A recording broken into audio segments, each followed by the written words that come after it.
evening, ladies and gentlemen. Welcome to Drink and Think Trivia. As always, my name is Doug. We are here for some trivia tonight, some holiday-themed trivia tonight. I am joined by my life partner in crime, the slayer of sleigh bells, the Christian against the Krampus, the one, the only, Lucas Sarge Carver. Hello, ladies and gentlemen. I bring you nothing but holiday cheer, goodness, and happiness. Unless you don't love Jesus, then you're going to hell. No, I'm kidding. I'm sorry. I'm sorry. I got caught up in the Christian part. I mean, it's not like you're against Jesus. Just oh, I love the Jews. Do you know Jesus? No, I'm sorry. In my head, I literally heard Jeff Dunham. Of course, the Jews. I immediately hear Avenue Q. Jesus is black. No, Jesus was white. No, Jesus was black. Guys, Jesus was a Jew. Oh, right. Oh, my goodness. And that statement leads into the song called Everyone's a Little Bit Racist. So, do with that what you will. Of course it does. We are on night 5 of Hanukkah. Christmas Eve is 2 days away. Christmas 3 days away.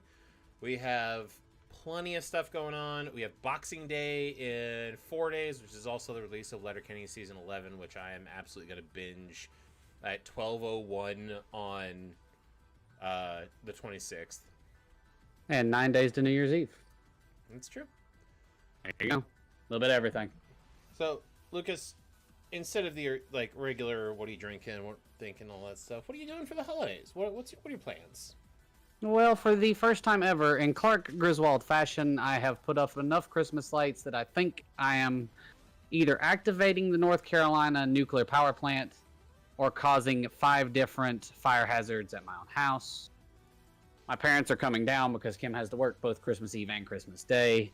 And they're going to hang out at my house. So I am baking cookies. Homemade eggnog's being churned in the garage by my children slaves that we got here for the year. Basic things like that, normal. Normal Christmas stuff. Kim said that was too far. What is it? NSA? Oh, the elves. Yeah, call them elves, you racist. Anyway, So but they're coming down, and then I think like Legolas, and he would never be in prison to make toys. That's true. Legolas would not do that.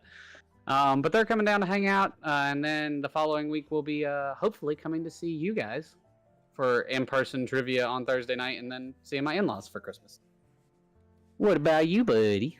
Let's see, So we've lit candles every night. On the first night of Hanukkah and the second night of Hanukkah, for the first night we duoed with Allie's parents and her brother and sister-in-law and their kids. Second night we lit candles too. We've just been working. Like we're working essentially Monday through Friday this week and next week. I have no work on Thursday as it stands. Nice.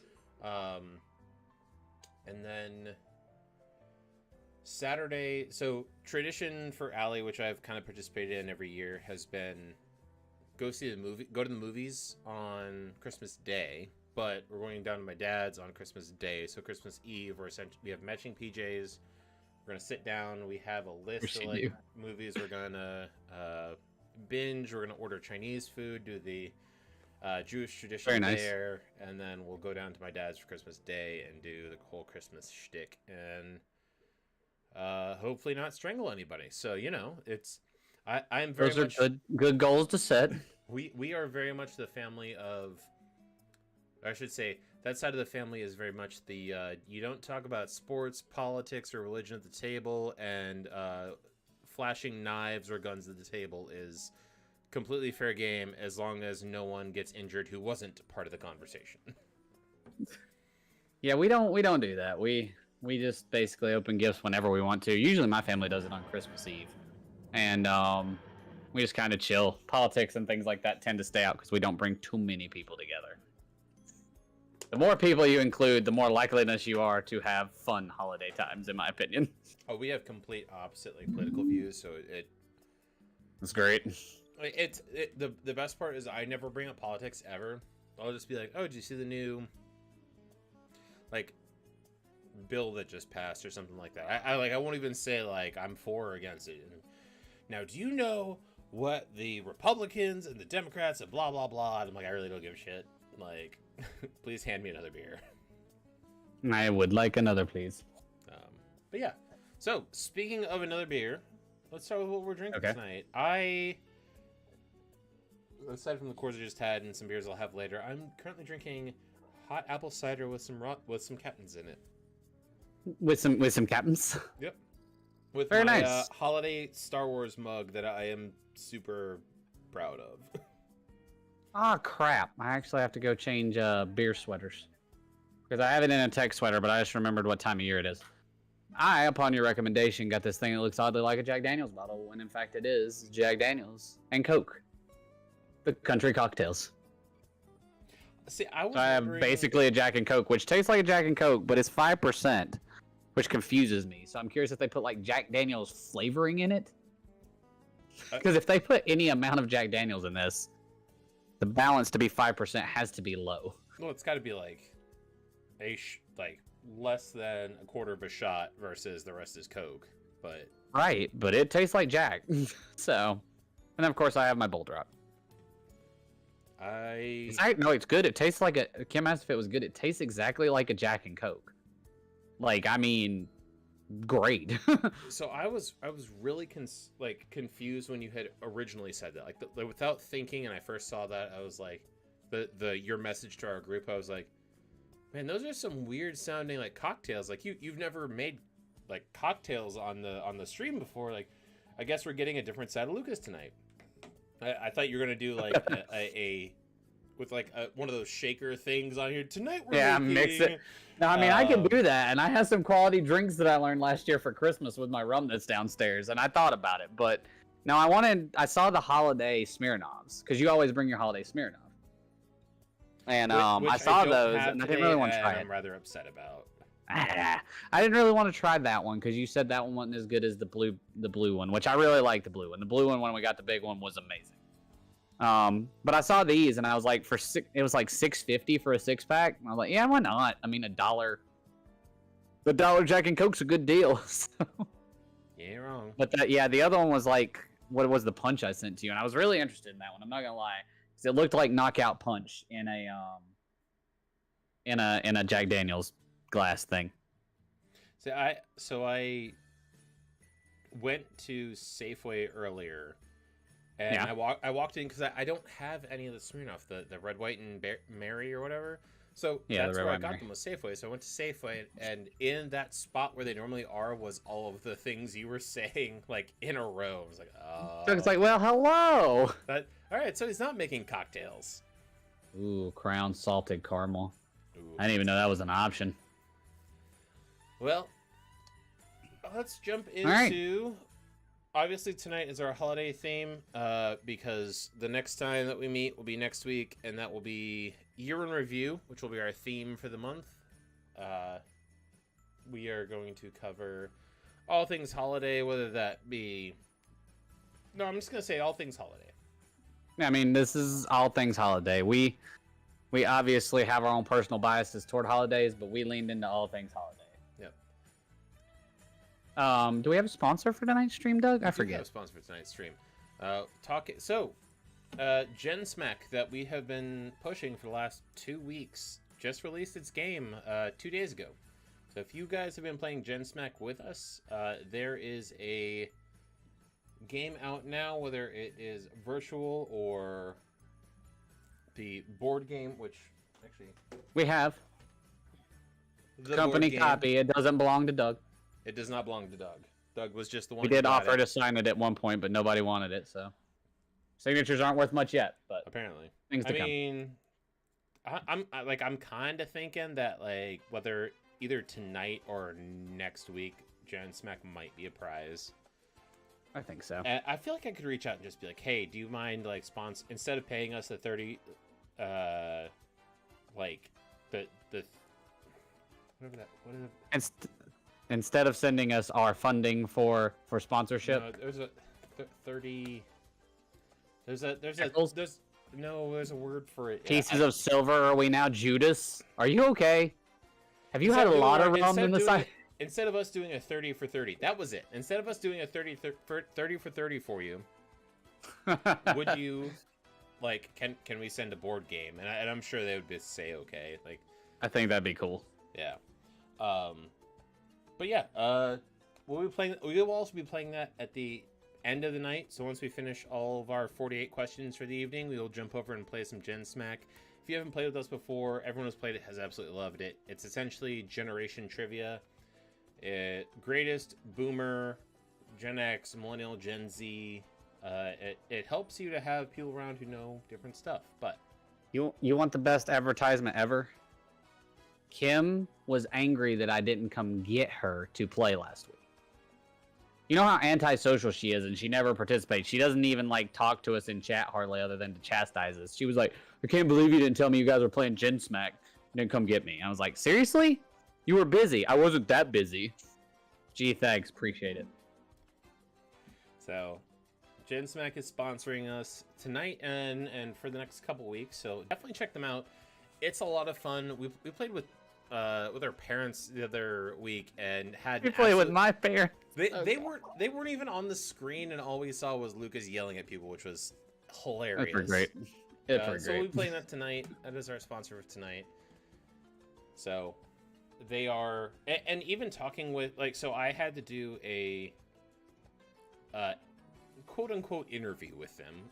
Not actually an interview, just kind of like they wanted to feel out how we could incorporate them, and I wanted to feel out kind of like who they were as a company, because if they were just like this massive conglomerate of like, this is the 1900th game we've put out, like, just put it out there. And they're a very dedicated crew. They're awesome people. Like, the 30 minutes I interacted with them, they're just fantastic people all around. So 100% would recommend at least looking it up. It's a great game, and there's an online version, and if you've ever played Jackbox before, it's the same kind of setup as far as how you get people in. Only one person has to own the game. Good to go. The card version is really good too. Like, just mix them up, whatever. Good to go. Simple, easy, rock and roll. Yeah. So let's jump into how you play. If you haven't played before, if you are here tonight for the first time, there's a QR code in the top right corner. You scan that with your phone, or you can go on to play.trivnow.com/search. And if you do the /search, the code UM3Z is our code tonight. Make sure you put it in a team name. You can play with multiple people on the same team. It's all good. There you go. We believe in team games. But with that, obviously, with every game, there has to be some rules. And our rules are pretty simple. We only have 3 of them. I changed the rules. They're all anarchy now. No, I hate rules. Cool. Rules are dumb. Wait, are we going back to Twitch Plays Red or Blue? Oh man, I used to subscribe to those. Dude, Twitch Plays Pokemon Red was the pure anarchy. Memeiest friggin' thing ever. I did promise. Ah, man. I promised for Christmas that we'd have the "Don't Be a Dick" thing. We'll work on it. I forgot. We'll work on it. But, as I've just said, behind you, we do have one. It's rule number 1. Don't be a dick. Pretty easy. Doug, since you always ask me, what does "don't be a dick" mean? If you're going to do something, whether it be shout at somebody or taunt somebody or whatever, there's all that, like, there's the good fun piece of, like, having that banter. But if you were to ask somebody, like, hey, if I do this, am I a dick? And they say, yeah, man, that was kind of a dick move. You're being a dick. Don't do it.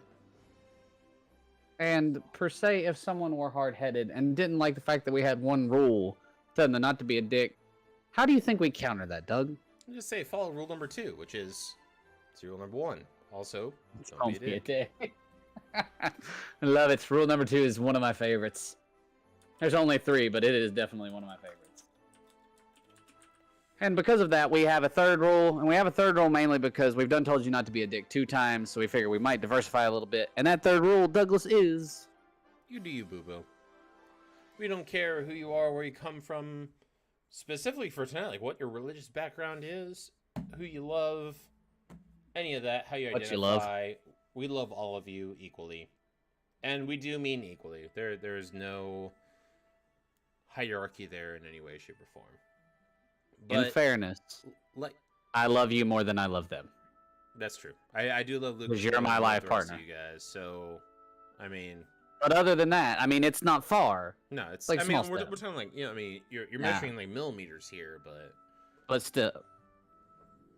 Oh no, we've started talking about size. Let's move on. moving on.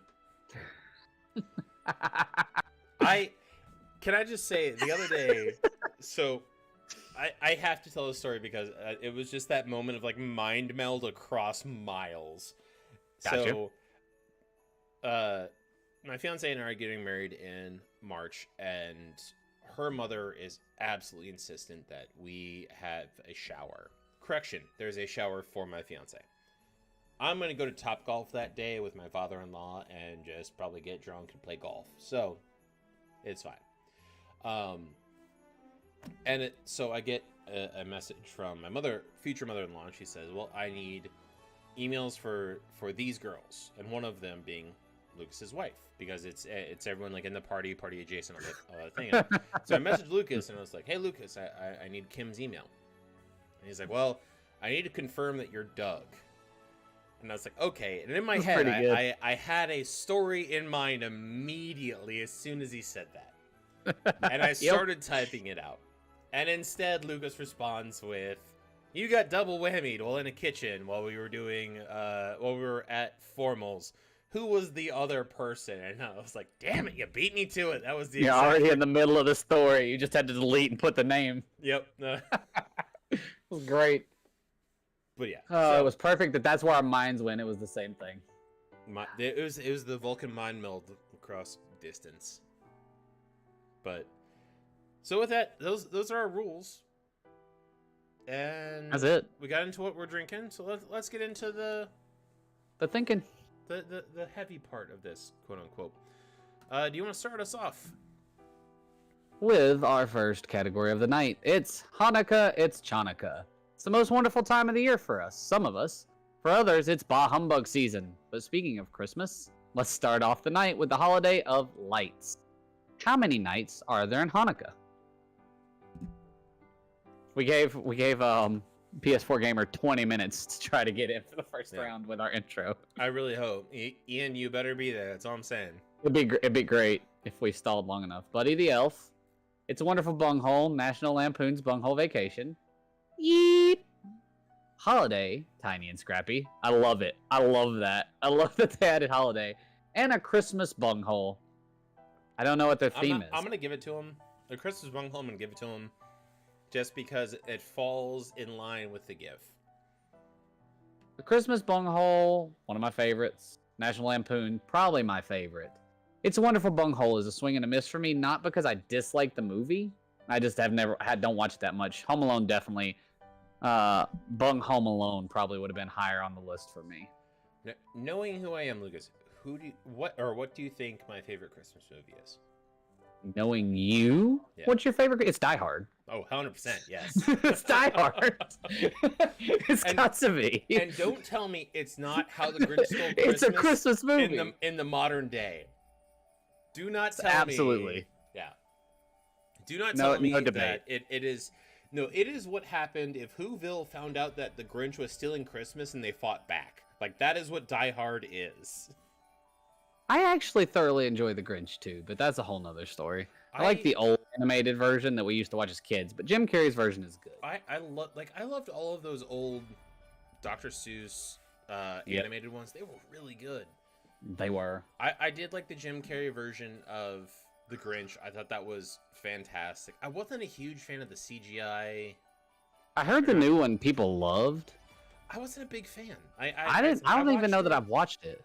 It's not. I mean, it's the Grinch. It's fine again, but there's no twist to it. There's no take on it. It's just we took the animated version and turned it into 3D, and it's whatever. Here you go. Well, I mean, sometimes you can't complain about that. That's why we don't play Dawn of War anymore, is because they tried to change it. That's anyway, correct answer, which I think everyone Well, I'm gonna go ahead and correct that because that's correct too. It was 8. Good job, team. All right, I'm gonna go grab my my Festivus koozie real quick while you ask this one. Hanukkah, or however it's spelled, isn't a major holiday on the Jewish calendar. Shocker for all the Christians out there. And isn't really equivalent to Christmas. But it celebrates a miracle. What miracle does it celebrate?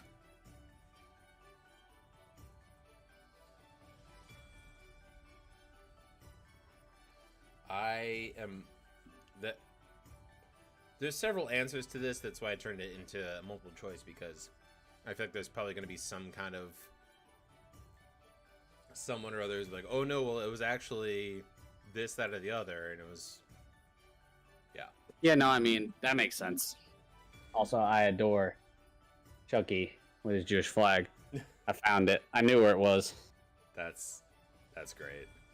Well, you know me. I still got to. Once we get done with trivia tonight, you got to FaceTime me so I can take you on the tour. I finally finished all the decorating, pretty much. Ooh, I need to do that. So it is. There was oil enough for like a day that lasted for 8 nights, and that was the miracle. Well, there's another miracle attached to the beginning of that, but they mostly celebrate that part. Miracles. Ooh, the dreidel that's made out of clay hasn't been around forever. Originally, it was a gambling game that originated in what ironic country?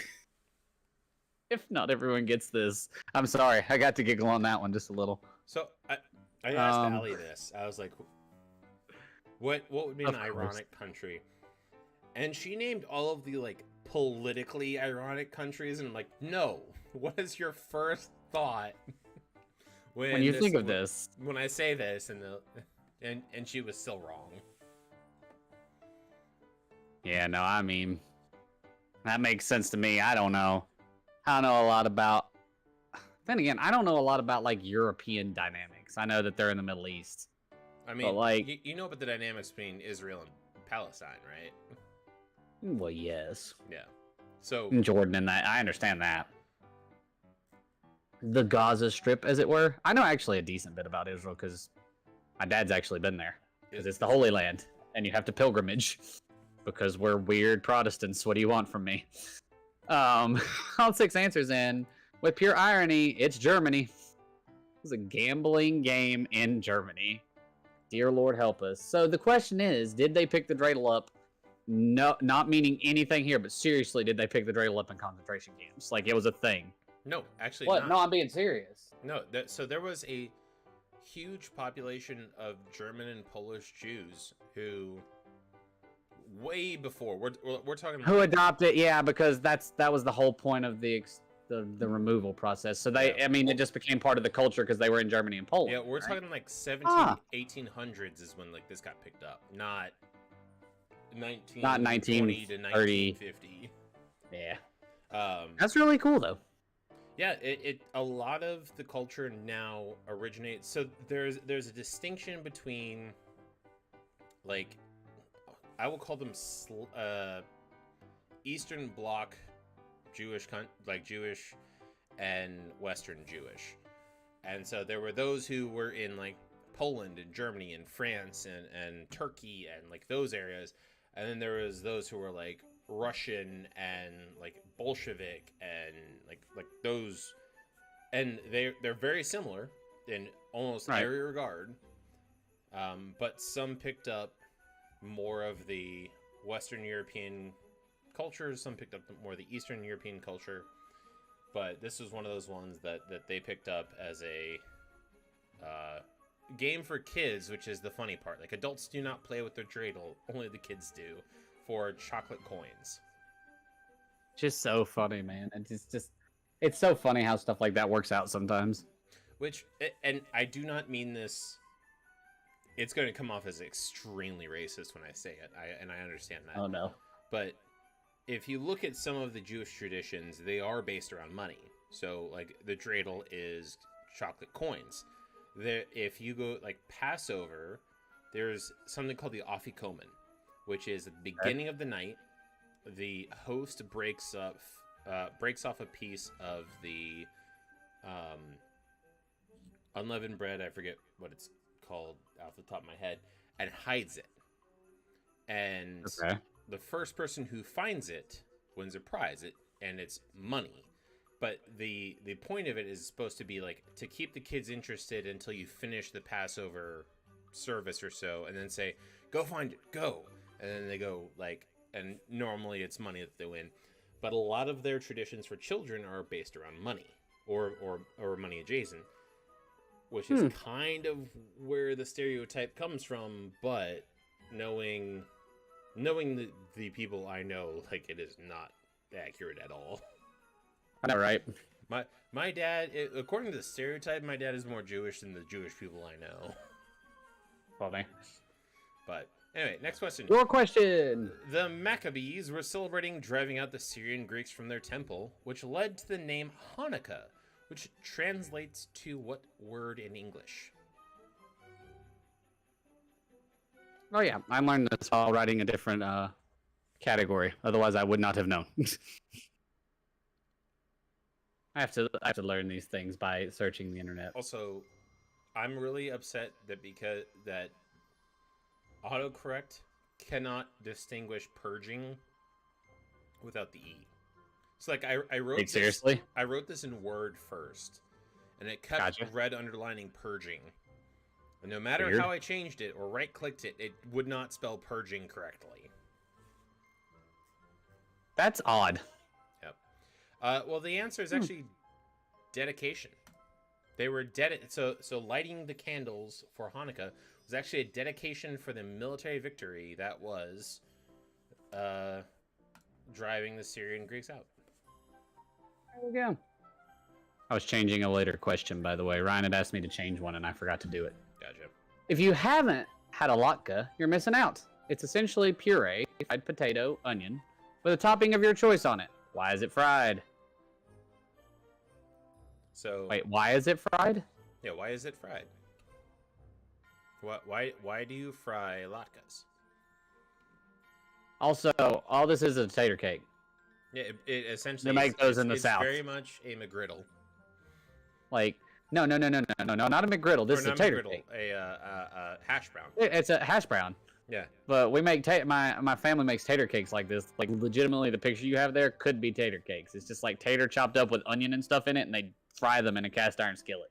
Yeah, they are delicious. So the traditional fry all your sins away. The sorry. Go ahead. the traditional way to eat it is with sour cream. A lot of people use applesauce. I put ketchup on mine because potatoes and ketchup go together really well. And apparently I am a heathen blasphemer who should never be allowed to eat latkes ever again. That's weird. It's wrong. Well, I guess because ketchup is very stereotypically us. But anyway. It's also just... It's kind of like It's kind of like eggs in ketchup, where there's a population who really likes them, population who doesn't, and so these kind of fall under that umbrella of like, there's nothing inherently wrong with it, but there are people who are like, yeah, no, that's not okay. I am in the weird minority, who just does not like ketchup. So there's that. I love like ketchup. Ketchup makes them taste better. Fight me. I don't care. The Passovers I've been to and the Hanukkahs I've done, and I have been the outsider every time, the pariah with my ketchup, and I will still eat them with ketchup. All right, do you want to give anyone credit? I'm assuming not. No. I agree with Kim. You fry things because it tastes better. The answer was because oil. I assume because the holidays associated with oil. It's all based around oil, and the latke came around because using oil to cook things... There you go. Yada, yada, yada. Yeah, Ben's with me. Let's go. No ketchup in this house. Your question. Yeah, no, F ketchup as an F for respect. Pay your respects to ketchup. Yeah, pay your respects because it's dead. That's what you put an F in chat for. Nope. Bruh. This is your question, rum boy. The original story of Hanukkah wasn't based in a miracle, but based on a military victory. Who was fighting? I hope you've been paying attention. I wrote this question to see who was paying attention. I literally saw this question. I was like, hasn't this been answered already? Yeah, that's 100% why I wrote it. What is this GIF? What is James It's from Corden SNL. and I literally like typed in Hanukkah and Giphy, saw this, and I was like, I know most of those people from SNL. 100% were putting that in there. I only recognize two of them, I need which is both Scrubs parties. and James Corden. I'm gonna but request clarification. I need both parties. Who were the two People? armies fighting? Kim wrote people. So People aren't paying I'm waiting attention. for clarification. The people asked for clarification. You got one of the parties correct. I need both armies, though. He wants both. Oh, Doug. How did you... And those other guys. Wow. Yep, no one's getting credit for this one either. You literally love had it. the answers. The last two... Thank you. Oh, there Thank it is. you. A Christmas bunghole indeed. The Maccabees are the Israelites. And the Germany. Yep. Well, the answer is the Maccabees and the Syrian Greeks. There you go. All right. The first time Thanksgiving and Hanukkah coincided, it was declared... How's that even possible? It's declared a national holiday. Who was the president that did that? How would they overlap? Thanksgiving was declared a national holiday. It was in... How would they coincide, though? So the Jewish calendar is based on lunar cycles. So we're currently in the year 3000 something according to the Jewish calendar. So the Gregorian calendar and the Jewish calendar lined up. And the first night of Hanukkah and Thanksgiving fell on the same day. Since then, it's only happened twice more. Interesting. No one got it right. No, they were all way too young. Yep. I think Ford was the oldest president we saw. Or is Ford is older than Nixon, right? Yeah. I forget presidents. Well, no. Nixon's older than Ford. Is he? Yep. Okay. The correct answer was Abraham Lincoln. Yep. This was back Old in the Abe. 1800s. Lincoln declared Thanksgiving national holiday because both Thanksgiving and Hanukkah coincided. It was the first night of Hanukkah. Oh, And Doug. Thanksgiving fell on the same day. 2 years later, the fourth day of Hanukkah and Thanksgiving coincided. The last time that Thanksgiving coincided with any night of Hanukkah was 2013. I'd like for you to look at how you spelled our president's last name. Linnell. Kim just turns around, leans over, and goes, "Who's Abraham Lincoln? Lincoln. While you're telling that great Anyway, story about just go Hanukkah for and it. Thanksgiving overlapping." It's your question again. I read that one. Due to the Jewish calendar being based on the lunar cycles, there is a year that Hanukkah will not happen. Within 10 what year? It's supposed to be 10 years. Within 10 years, either way, in the next millennia, what year will Hanukkah not happen? Okay, so there's a year that Hanukkah will not fall in, and it's Yeah, way in the future. And is in a millennia. So change the 2 to a 3. Abraham Linoleum is my new favorite. Yeah, and within 10 years, what year will Hanukkah not happen due to how lunar cycles and the Gregorian calendar line up? I love how much I screw up the spelling of things. So the answer is going to be 30 something. No, For I those like of you tiny who can't do math. Wow, I'm gonna ask for clarification on 2 of these. I mean, you could at least Kim did put it in the 3000s. It's going to start with 30 something. You tried. Oh my! Wow. You put forth the effort. I'm Not gonna your give fault. it to Kim because, like, Wait, no, in fair. Oh, you are because you requested clarification from the other ones because she's the only one that understood the assignment of 3000s. yep. I don't even and- think she's listening to us. That's how funny that is. And she's still the closest. I know. Even if you had added 1,000 years to today, you still would have been correct. Because that's why I said within 10 years. In the year 3031, there will not be a Hanukkah because So we'll get to. Hanukkah will fall on January 1st 3032. So there will be 2 Hanukkahs in 3032 and no Hanukkahs in 3031. Also, God immediately punished this cat for messing with that. That's not a menorah, right? Isn't it called a menorah. He tried, okay. He put out one candle and then got punished. Immediately punished. All right. Well, Kim also bid 0, so no credit for anyone. All right. Who cares about leaderboard? All right, let's do it. Kind of on time. I don't know. First place. Yeah, we are great on time. 10.8. Holiday, Tiny and Scrappy, 6.0. It's a Wonderful Bunghole, 5.98. National Lampoon's Bunghole Vacation, 5.85. With 5.72. And Buddy Delf with 0.579. All right, let's move on to our next question. You want to take this one? I'll be right back. Oh, it is mine, and you're in trouble, because I'm not reading that. Welcome, ladies and gentlemen, to what is the best time of the year. Unlike Doug wrote it, it's Christmas. It's the greatest. There are 4 trees in my house that we love. That's why there's a glowing snowman.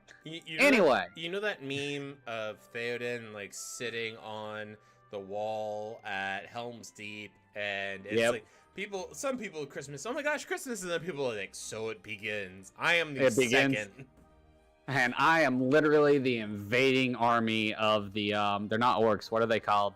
Uruk-hai. Uruk-hai. Thank you. All right. Anyway, go ahead. What religion spawned most of the traditions? All right, I'll stop. You'll notice Doug wrote most of these questions, so we're going to get the weird facts of Christmas. I blame him. So, where did most of the traditions come from? I was not kidding. There are 3 full-sized artificial trees in our house. One sits right here that you can barely see off screen. I think I tried to show it, but my camera's terrible. We have another one downstairs in the living room, and then a third one in my parents' guest bedroom. Because why not?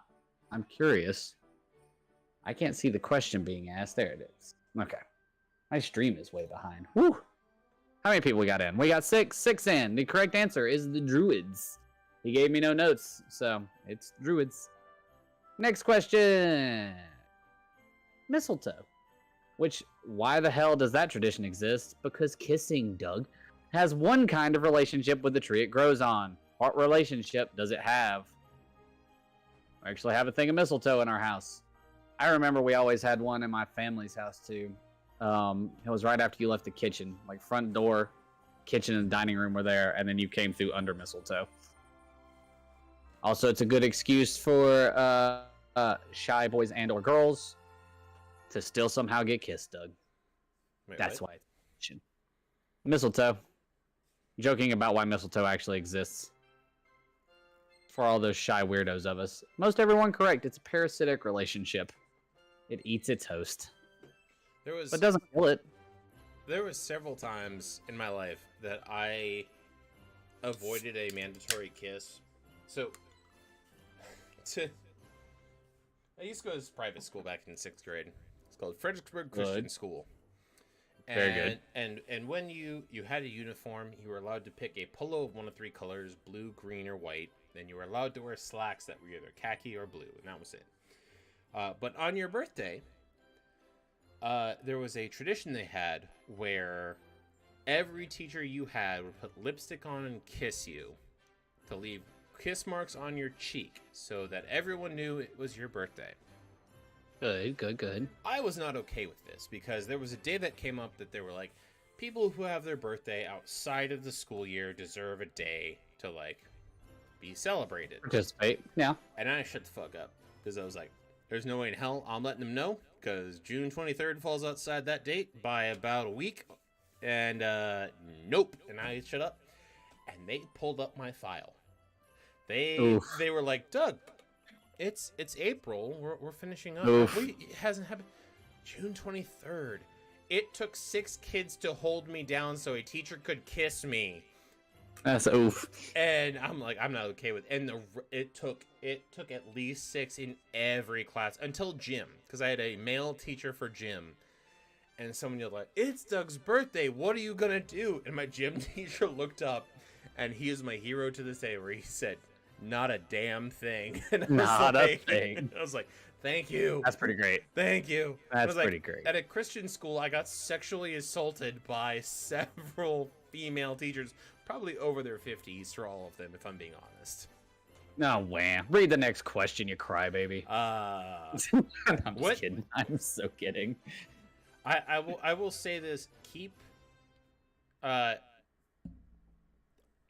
Jewish people celebrate Christmas, or not celebrate Christmas, but what their tradition is. Having Chinese food, because Chinese tends to be the only place that's open on Christmas. But what traditional meal do people have on Christmas in Japan?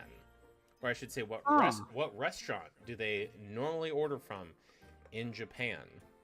Interesting. Now, question with this question that's come up in my mind. Is Mean Girls a Christmas movie? No. Because I had forgot about this scene. Like, but they have a whole dedicated part to the winter talent show. It's a slight piece, though, because... That's true. That's true. Like, there's a scene where she remembers... he asked me what day it was, and I said it was September or October. Yeah, it's September. It's a Thursday. That's what I remember about it. Yep. Well, the answer is KFC. It is a huge deal to get KFC on Christmas in Japan. Makes sense. Fried chicken's great. Ooh, Lord. Santa Claus's brother, the Krampus, gives children what instead of presents? Okay, Ben. Also, do you know what I love Mean Girls. The original stocking stuffer was for Saint Nicholas? I assume, because I learned a lot about Krampus this week listening to Red Web, that Saint Nicholas probably gave fruit, because that's how you dealt with the Krampus, was fruit. Specifically, what fruit, though? As a child, I got oranges, so I'll go with oranges. You're correct. So as a kid, my family gave that stuff. Our stockings were like fruit and like things you needed. You got like toothpaste and toothbrushes and fruit and socks and underwear in your stocking. That's what we always did. It's so weird, the difference now between when I was a kid and I would ask for like every video game and every electronic thing ever, and now I say like I don't know what I want. I don't want anything. And then my dad will get me like, or my dad or mom will get me like a button-down shirt, a tie, socks, underwear, and I'm like, I need all of this. Oh my god, thank you so much. I know. I get sports, like I get clothes. The only thing I get that's remotely like when I was a kid, this year I asked for sim racing stuff. So my pedal holder that's under me, and I asked my mom for pedals. I'm not gonna say that I helped her order them, but we will see. There could be new pedals for me.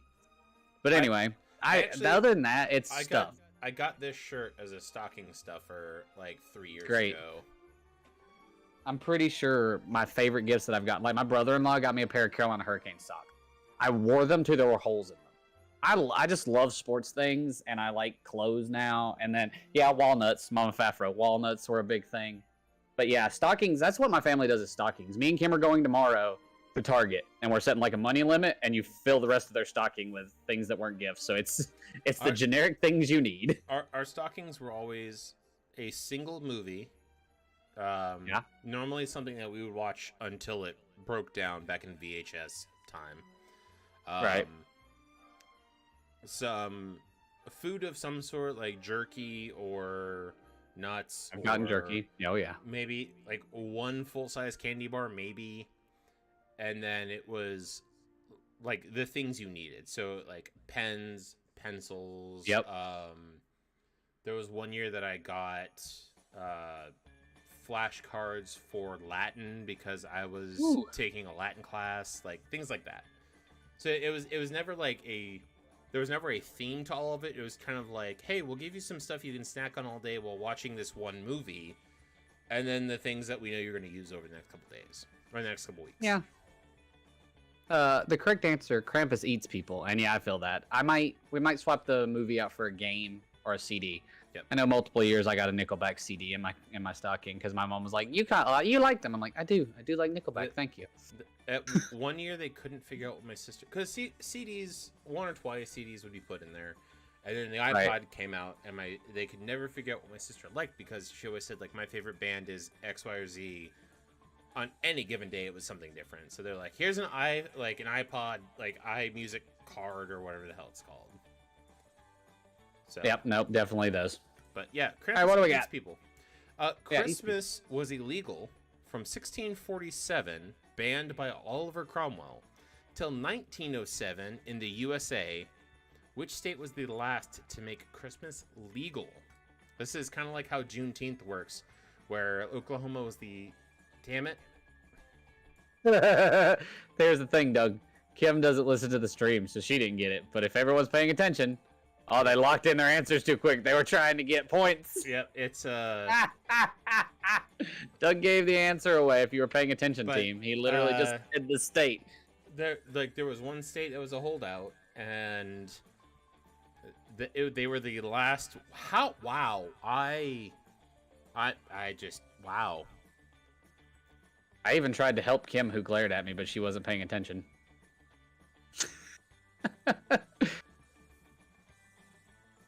Oh well. Breaking Benjamin is Breaking Benjamin. I like Breaking Benjamin too. Breaking Benjamin has my favorite song of all time, only because it was on the Halo Blow 2 Me Away soundtrack. Blow Me Away. That was my favorite fight of that entire game, where you landed in that arena. It was like, I'm like, yeah, I'm gonna mess up everybody. And then the gate, like the fight ended, and I was like, I need more. I demand orange blood on my hands. That was definitely one of those songs that really swung me. Breaking Benjamin was one of the first like alt rock CDs I bought, because I don't know what else you call them, and I adored it. It had Diary of Jane, it had Blow Me Away on it, I think, or maybe Blow Me Away was on the one before, but I really liked them. I digress. It was never worn. The other song, I liked Breaking Benjamin before that, but then like they peaked when that happened, when that song came out. They peaked. Same thing with POD. Lord, I loved their stuff, and then they kind of ebbed off, and then Matrix 2 came out, and they released Dreaming of Zion, and that brought me back immediately. Like, I used to go to bed to that song, which, like, in retrospect, that might explain a lot, but it probably does. Well, since no one paid attention except for like 2 people, what was the state, Doug? Oklahoma. So in 1907, the rest of the U.S. at the time had made, well, since America was British colonies, Oliver Cromwell when Oliver Cromwell took over in his whole revolution thing, he made Christmas illegal in 1647, and no one just bothered to correct it. Like, the royals returned and didn't correct it, and then correct it, and the U.S. was like, well, we're not under British rule anymore, so we don't care. And then, 300 years later, less than whatever, like in 1907, Oklahoma was like, oh, wait, right, Christmas, legal. Good one. There we go. Yeah, let's go ahead and chalk that one off. The commercialism of Christmas.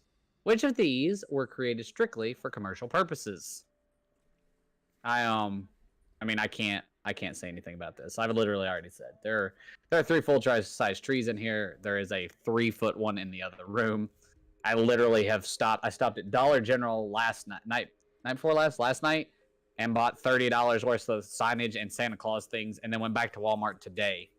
Now, in fairness, I was my smart commercialistic self today.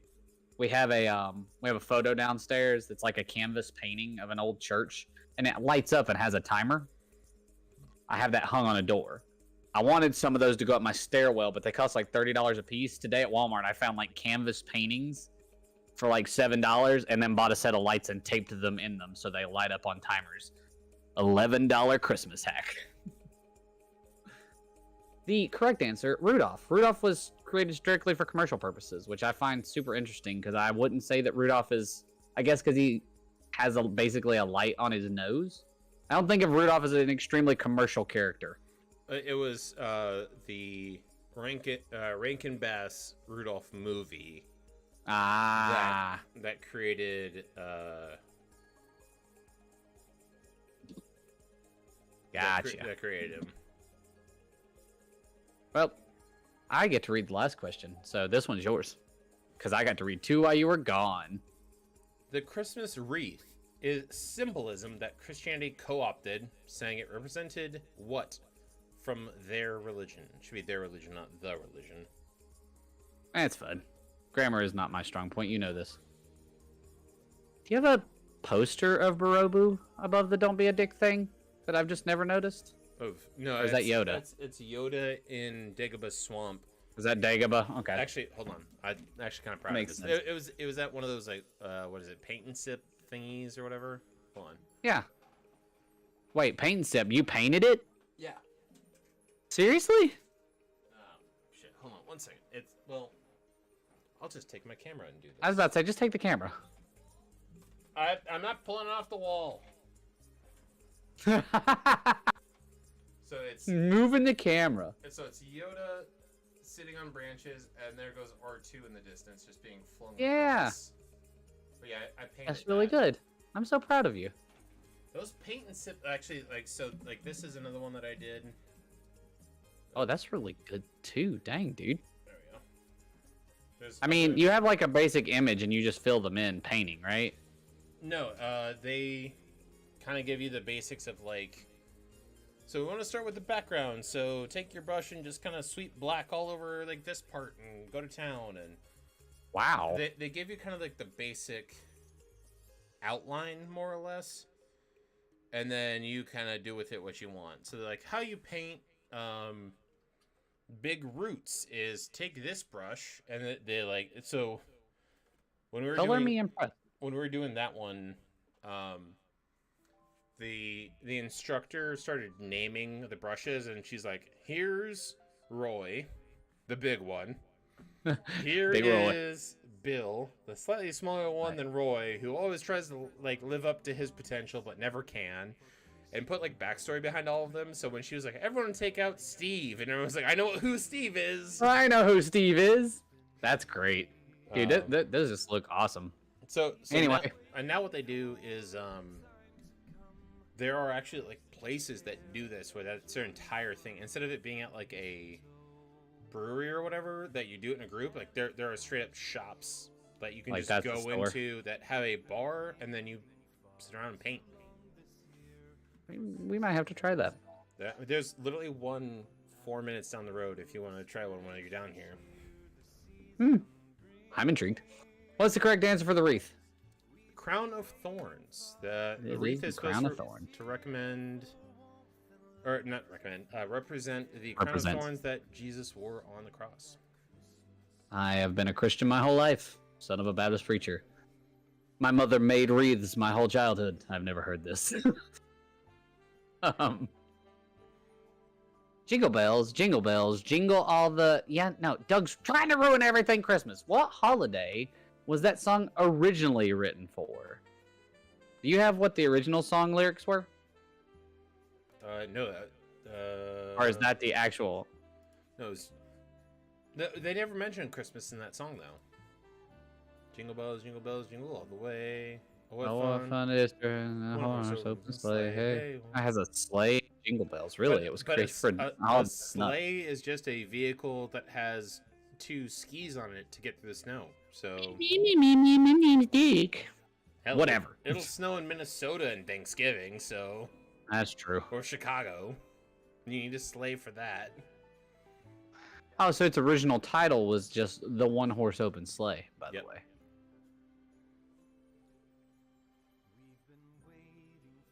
It wasn't just written for this holiday either. It was also written as a drinking song. That's amazing. I feel like that's most holiday songs. Oh, Lord. Alright, what are we missing? Batman being smelly. Yeah, no, that's true. I forgot about that song, too. I haven't heard it since I was a child. Jingle bells and Batman smells. Who are we missing? Buddy the Elf. Did Buddy the Elf surrender? Still in competition. Not that far off, especially if the wager comes out good here. Yeah. So I would not think so. I mean, I guess we end it. I don't. We could. Who is Buddy? Who's playing as Buddy the Elf? Do we know? No. Buddy.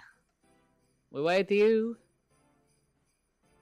I do find it funny the people who like you can always tell who knows the answer to the question because they wager extremely highly. Yeah. Well, missing Buddy the Elf, it is what it is. The correct answer here is Thanksgiving. A choir. I have to look at that, Ben. They wrote it for Thanksgiving. It was a Christmas, well, not a Christmas choir. It was a children's choir that wrote it. There you go. The good old Thanksgiving hit, Jingle Bells. All right. Well, let's jump to the next one. We're kind of falling behind on time, but so in this round, we're going to depict a holiday song in words or emojis, and you have to name that song. Can you go for it? Oh, it's you, dog. No, I did. I'll give it to you. I want you to have it. All right, so name the song. So I wasn't here for when we did this last time, but you need to check out your phone. You're gonna see the picture. Tell me what that picture is depicting. I put my Minnesota shoveling beard on Discord. Check Discord. He's got it. He's got it posted. That's what I went to look at. It's not covered in icicles. I don't think that's a Minnesota shoveling beard. He's lying to us. In honor of the Minnesota shoveling beard, I put the Canadian flag. Wait, how do I respond to that with the Canadian flag? You just click the Canadian flag I've already placed. It will upvote it to 2. Yeah. I mean, let's be real. Minnesota is Canada South, or Canada Light, depending on your perspective. I have a Canadian guy who races with me in the league nights. Actually, I think there's 2 Canadian guys in the league, but one of them, he like constantly posts Canadian flags and different stuff. So that's like one of my top emojis is the Canadian flag. I bet it was, Ben. I bet it was.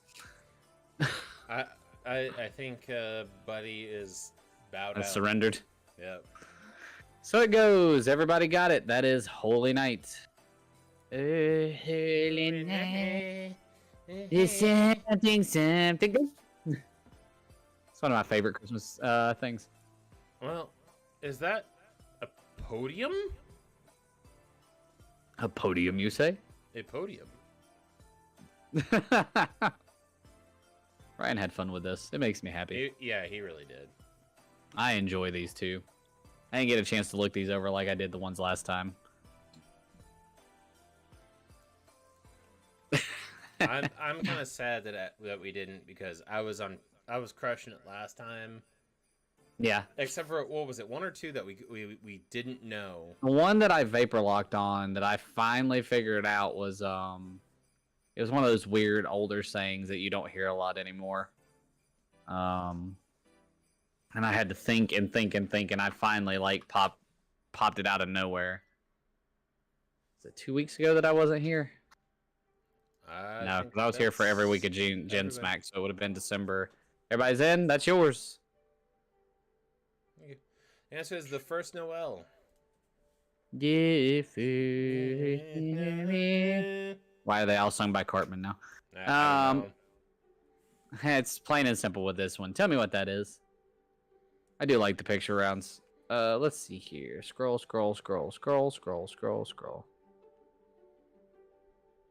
The one that we had trouble with was Last But Not Least. Because Last But Not Least was the picture that let's see here. It was, I can't remember exactly what it looked like. But it had I want to say that it had a bunch of weird, it had something weird in it, because it definitely threw me off. It was the only one that I really, really struggled with. All right, you're up.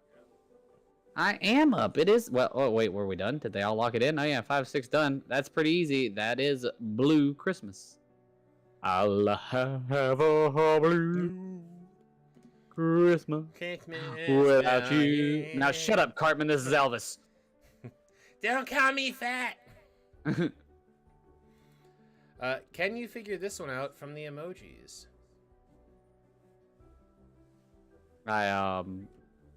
the dude that I linked to you last week, the implement thing. I was watching his one about Rick and Morty, Rock and Roll Reindeer, and he was one of his points of Rick and Morty was the anti-hero, and how popular culture has fell in love with the anti-hero, where you start to like characters that you're not meant to like, and Cartman was one of his examples.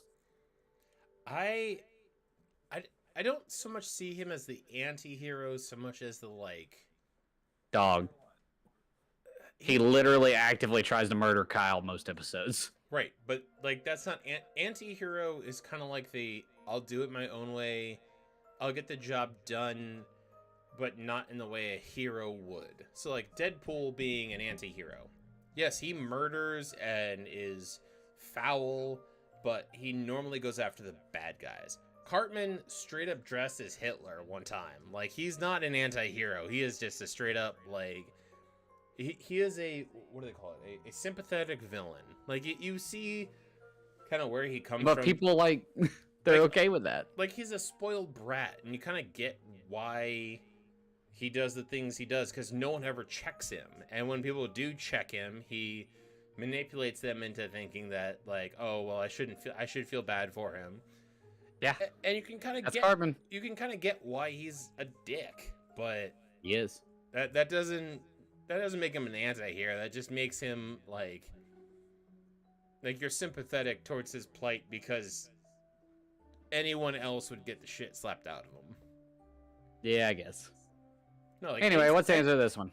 Rocking around the Christmas tree. I gave credit to most people there. What about this one? Yeah, I don't know if anti-hero was the exact description, which I've never watched Rick and Morty. And it was a whole breakdown on Rick and Morty. So it was interesting to watch. But he talked about how the first 2 seasons were really, really popular.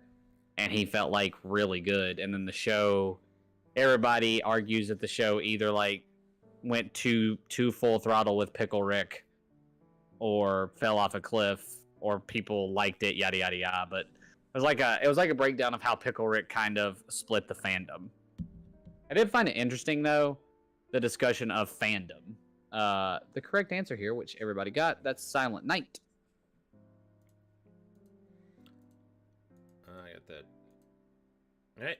Are you getting the hang of this now? But so our generation is designed around fandom because used to you had a small amount of networks and everybody watched the same shows. So everybody liked Leave It to Beaver because that was what was on NBC at 7 o'clock. Whereas nowadays in our era, there are multiple, like so many things that you can watch that not everybody watches the same stuff. So those that do watch similar things, i.e. you and Ryan and Marvin watching Letterkenny, you generally find that with people who have general beliefs, general thoughts akin to you. So you're more related to the other people that you watch the similar stuff of. Therefore, it forms fandoms easier. Easier. Good lord. More easily. Yeah. So it's kind of neat. Everyone got that right. It's let it snow. Yeah, they let did. It snow. Let it snow. All right. What about this emoji? It's all about the peace, Doug. Silent. Deuces. I'm out. Deuces. I'm out. As soon as I see Need some more carolers, I boosting. slam the door because they never sound good. I go Like- sing with them. Like I've also never seen carolers. I have seen like I will listen to choirs that sound amazing, and then carolers come around and they sound god awful, and they're like, "We're just trying to bring joy around." I'm like, I feel shittier than when I open the door. So thank you. Bye. My dad's church used to do it with the choir, and we were pretty good. So I have been a caroler. But, bloop. Got one. Yep. I love these. These little, the emoji ones are one of my favorite. One. You are One correct answer. You are so close. I need to ask for clarification. You used different words for what we needed. Well, I mean, they still wouldn't be completely correct because of the first word. Right, but if they change the second two to the other ones, like it's straight on. Close-ish. I think what I like is the red herring of peace. The red herring of peace threw off half of the group.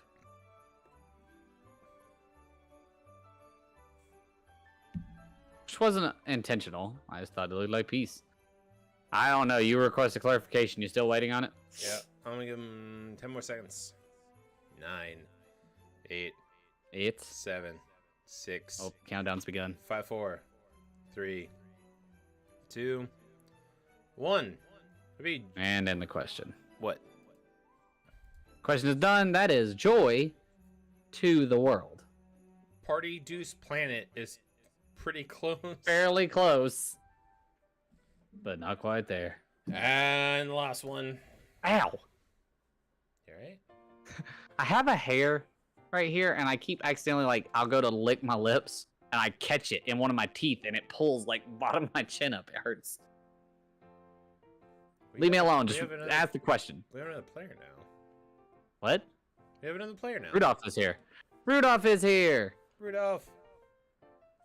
Possibly the red-nosed reindeer. You commercial bastard. So looking at Ben's picture again, I realized that those hairs aren't gray, they're frozen. No, they're frozen. I thought he had just had gray hair in his beard, and I was like, so what? Nope, that's snow. Ice. Something. It's so hard. Oh, it disappeared as Mama Fafra was clarifying. I asked for clarification and gave you plenty of time. I'm sorry. It's so hard. This one makes life difficult for me. Pine tree. It is the Christmas tree. And you know what we do, Doug?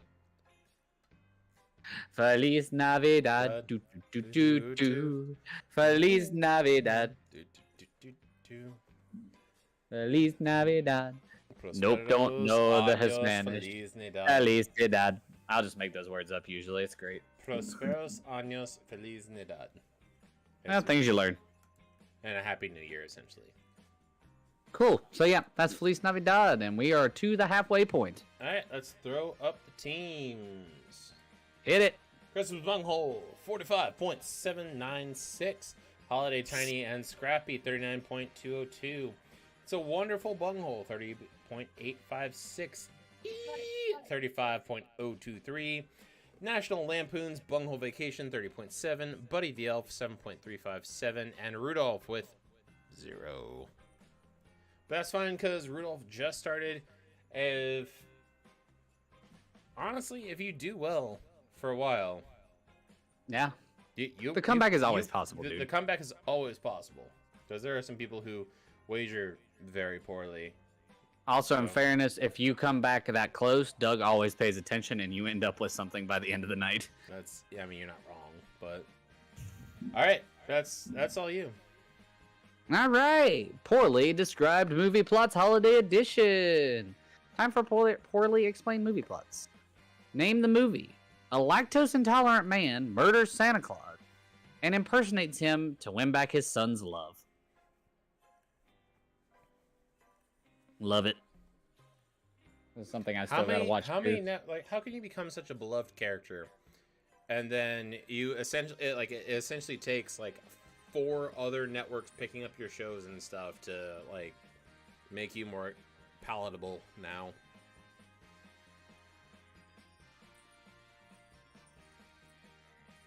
I like him and the show. I like him in certain instances. It's hard to separate the character from the person though with like some of the stuff he's said. Right. But I will always love Tim the Toolman Taylor. Yep. Last Man Standing was good. It had some problematic themes in it, but it was still like good. Right. But when he spoke at the RNC, I'm like, oh, you're super racist and bigoted. All right, moving on. But that's like, then you get into the conversation of how do you separate artist from art. Something that I'd have to talk about a lot, like the people from my parents' town who wanted to stop drinking Coca-Cola because they had like one diversity commercial. Ooh. We're gonna not drink Coke anymore. Why? Who cares? You're not representing their company. You're gonna buy something somewhere. Just drink Coke. Coke owns just about everything drink related, so you're gonna drink them anyway. So I'm not gonna drink Coke, so I'm gonna drink Sierra Mist. Not going to Disney. I'm not going to Disney World anymore because they have LGBTQI plus day. Oh no, they let everyone in. Guess who was coming to Disney anyway? Right. I don't get it. They will not get my money. Oh no, the multi-billion-dollar company who produces. You mean to tell me you're gonna stop watching ESPN? You're a liar. Right. Oh no, like the top five largest grossing movies of all time are all Disney owned. Like, I'm sure they weep for your $1.50 you're not gonna spend anymore. Oh no. Oh man. Well, we're missing Rudolph and Buddy the Elf, so I'm gonna rock and roll with it. But that is the Santa Claus. He scares him off the roof, he falls and dies, picks up the suit, and the clause is he becomes Santa Claus when he puts on the jacket. Following a divine intervention, a man recognizes the unseen good that he does and makes a Kickstarter campaign for the loan he needs. Also, an angel gets his wings. I love So shouldn't it be an angel gets its wings, because apparently angels are non-gendered cannon fodder for the war against hell? I think that's an unfair assessment of what angels are. Well, a human. In fairness, they were created just as another. I don't even know species the right word, but they were just created as like the first thing. They get very involved in the war because one of their subroutines of God. It's universe.exe has some subroutines, and angels are one of them. Angels are interesting, dude, and also apparently scary to look at. That's my favorite part. Oh, if you go read like in Revelations, they are horrifying. Oh, the realistic drawings of angels by those descriptions. Yes. Yeah, no, they do not look like pretty. It's not what angels look like. I think when you go like the story of Mary and the like angels come to visit them to tell them, like archangels come. And the whole like first 4 or 5 verses of those chapters are like, be not afraid, don't be that scared, calm down, it's gonna be all right. I know I look horrifying, but guess what? Right, like if Freddy Krueger showed up and it was like, be not afraid, like what's your first response? It's like, oh hell no. Time to leave. Yeah. Wait, all right, no, I have good news for you. You don't. Nope, no, you I do am not. leaving. Like, I'm sorry. That is the face only the end of the world could love. That's a good way to put it. What do you got? That is It's a Wonderful Life. It's a Wonderful Life. One of the few I don't watch regularly. I have never seen it. It's pretty good. My mom likes it. I know the full story. I know the characters and all that. I have never seen it, though. Every time a bell rings, an angel gets its wings. A boy tries to keep Christmas together while everyone else scores points for getting on his nerves. Dear God, one of my favorite just shows. I like this character. I was obsessed with them as a child. As a child of like the military, having to move around constantly, kind of always being the social pariah or the target of like, I can make fun of the new kid to like score points. Charlie. 2, ladies and gentlemen, if you're listening to the stream tonight. 3. Oh, has it been 3? Because I remembered Oklahoma and then this. What was the other one? I need to go back and look. It's fine. It's fine. It's no big deal. I just no. I'm pretty sure I know which one it was. 2 was the 2 that I counted up. I am definitely gonna add a it was counter. Jingle Bells. It was Jingle Bells because I said it snows in Minnesota and Thanksgiving too. Oh, did you? Okay. I am definitely gonna add a exclamation. Oops. that does a counter like the deaths on my personal stream that counts the times that we give answers away. That's fair. So for anyone listening to stream, Doug mumbled Charlie, thus giving you the answer of A Charlie Brown Christmas. Well, I was holding out because one of my favorite things about Charlie Brown, I don't know if you remember them, but the specials they did on PBC where he'd like go explore like PBS. Yeah, that one, sure. Public Broadcast System, I forget. Anyway, like when PBS would play the ones where he'd go like look at like historical stuff, he'd go like to the shores of Normandy, and him and Snoopy would walk around. I always thought those were super neat. My favorite song one of my favorite songs came from the Peanuts, though. When it was Snoopy versus the Red Baron. Yep. 10, 20, 30, 40, 50 or more, the bloody Red Baron. Opening the skull. Anyway. Yeah. I believe this is yours, isn't it? Didn't I read the last question? I think so. Following a poor shave job and self-imposed exile, a social outcast returns from the Shadow Realm to snap and unsnap Christmas decorations, including the roast beast. He also strong-arms his dog into a Rudolph costume. Cosplay. So, was that first part in the original, or was that just one of the remakes? No, that's a remake. I forget. I thought so. Yeah. I was making sure, but I couldn't remember it. In the original, he never leaves. That's what I thought. Okay. The origin point until. Yep. Yeah. I thought so. I just wanted to make sure because I thought about that and then I was thinking back, like, do I remember that? Did I just block that part out? I am due for another of my new drinks, which are really good. I'm kind of surprised. After we missing this one? I'm gonna. Who are we missing? We're missing Buddy the Elf. Did we lose somebody else? Because it's showing me 4 of 7, and Buddy the Elf hasn't been answered. I got 5 of 6 missing Buddy the Elf. Oh, you got 5 of 6? If you got 5 of 6, I think we're good. I did not have. Let me. We're good. Take the next one. I'll be right back, and then I'll switch out with you.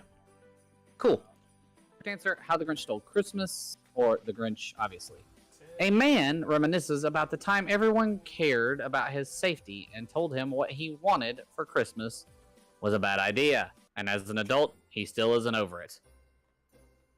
The time everyone cared about his safety and told him what he wanted for Christmas was a terrible idea. And as an adult, he still isn't over it. And you know what? People haven't put our answers in, and because Doug left me alone, I get to throw out hints, and he can't. People in his life just can't put their arms down. I actually had not got to enjoy this movie either.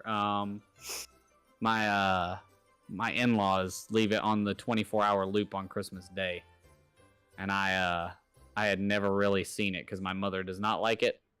But A Christmas Story, enjoyable. I love it. The glasses on our table are now Christmas Story glasses. I sat in front of the one where the kid sticks his tongue to the pole, and Kim sits in front of Fragile. Must be Italian.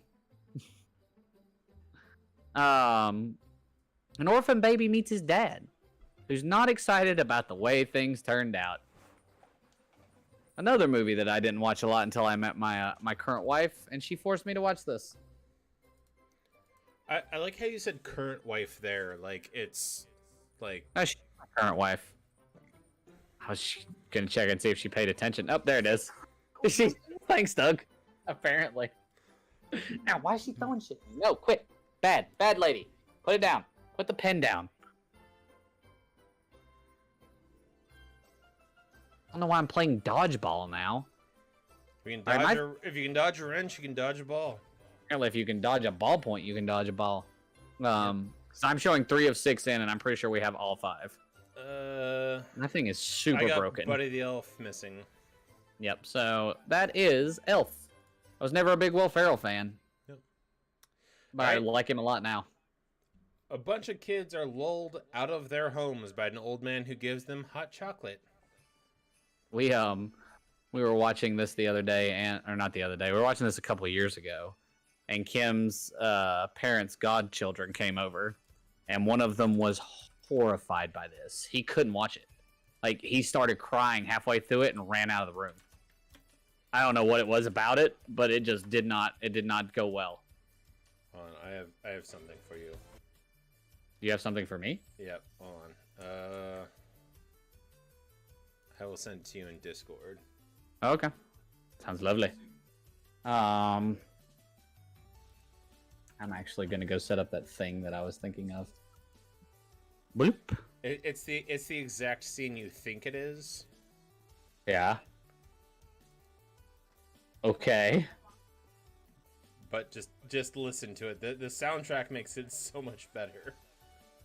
Yeah, that's a good soundtrack. I That's pretty great.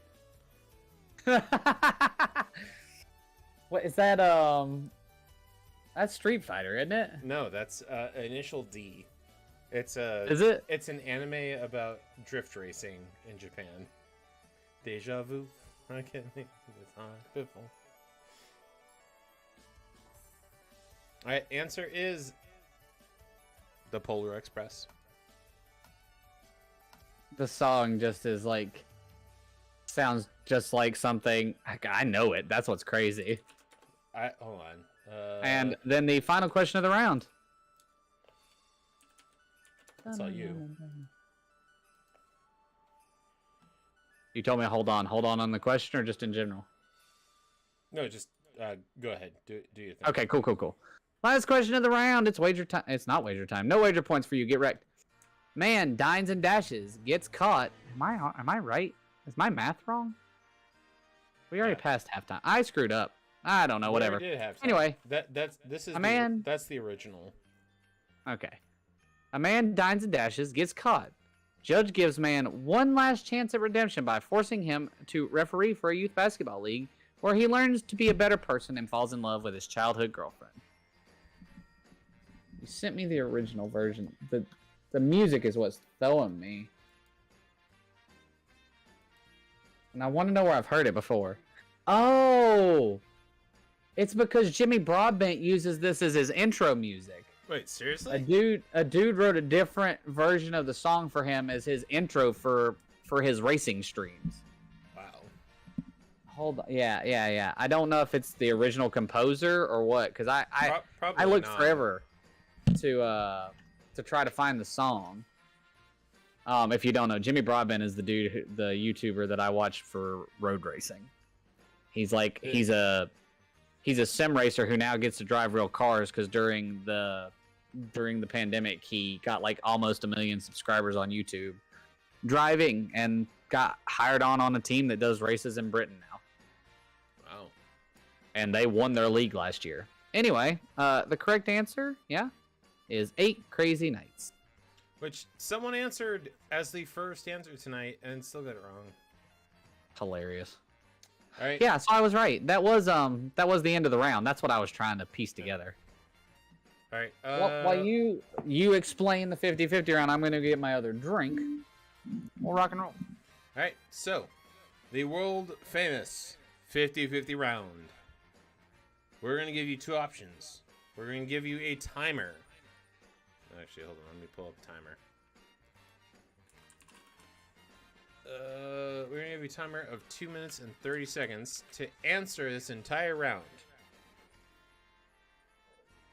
There are only 2 options. That's what a 50-50 is all about. If you don't understand that, I'm sorry I can't help you. So, is it a fact or a myth about the holidays? We will read the first question in its entirety. We will repeat the first question in its entirety. Hit ask question and start. If there are people who are missing, it'll run out of we will let it run out of time the first time, and then they will not be counted in the count moving forward. So there are essentially 5 of you who are answering questions right now. If only 4 of you answer the first one, we get through the full 60 seconds, and that person doesn't answer, then moving forward, they will not be counted once we get to the finale. 2 minutes or 30 seconds has been right on point, so you have to answer quickly. First one, do you want to read it and hit enter, and I'll hit start? So read it twice, and then I'll hit start on the timer. I got you. So, already explained and ready to go. For some reason, I've managed to close my questions out. So world famous 50-50 round. Are those pretty plants known as poinsettias poisonous? I repeat again. Are those pretty plants known as poinsettias or poinsettias poisonous? Go. It's a word that I struggle to pronounce. Here we go. 2 minutes, 30 seconds. If you guys get it right, we have a punishment. Here we go. Okay, 2 answers in. How many? Waiting on Three. 3, 3, 3, 3, 3 in, Four, 3 four, in, give me 3 in, four, 2 out, 2 more, 4, 4, 1 more, 5. Give me 5, give me 5, 5 out there, 5, 5, 5, 5, 5, 5. I could have been an auctioneer. We will give you the behind the scenes after everyone. So Yep. that's There's 5 in. That's his myth. Go next ahead. one. Rudolph the Red-Nosed. Rudolph is the highest grossing Christmas film. Myth or fact? We will go back and give you the correct answers afterwards. And the explanations or afterwards. the explanations afterwards. So I see 4, Doug. We only get a 5. I got 5's in. 5. There we go. Let's go to the next one. The next one is the Catholic Church tried to ban Krampus. Fact or myth? That's such a cool picture.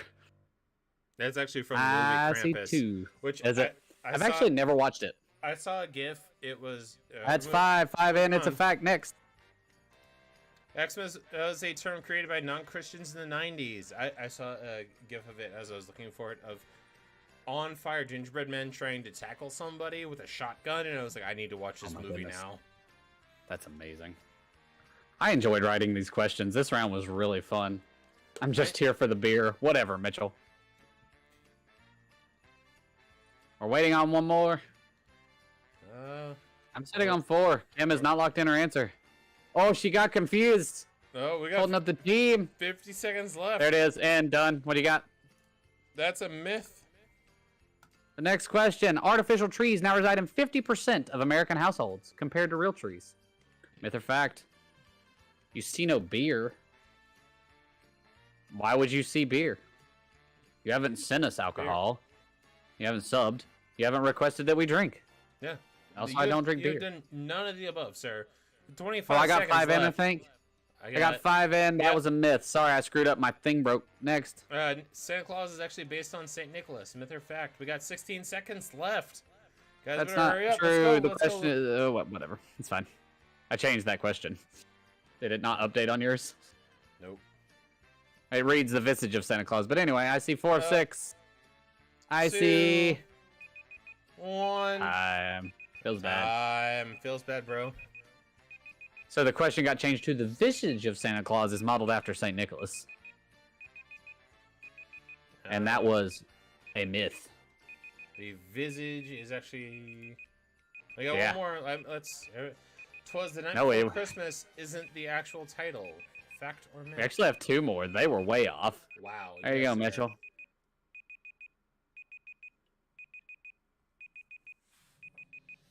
Also, again, we're going to play some gensmak tonight. If you guys want to join us on Gensmak. Discord.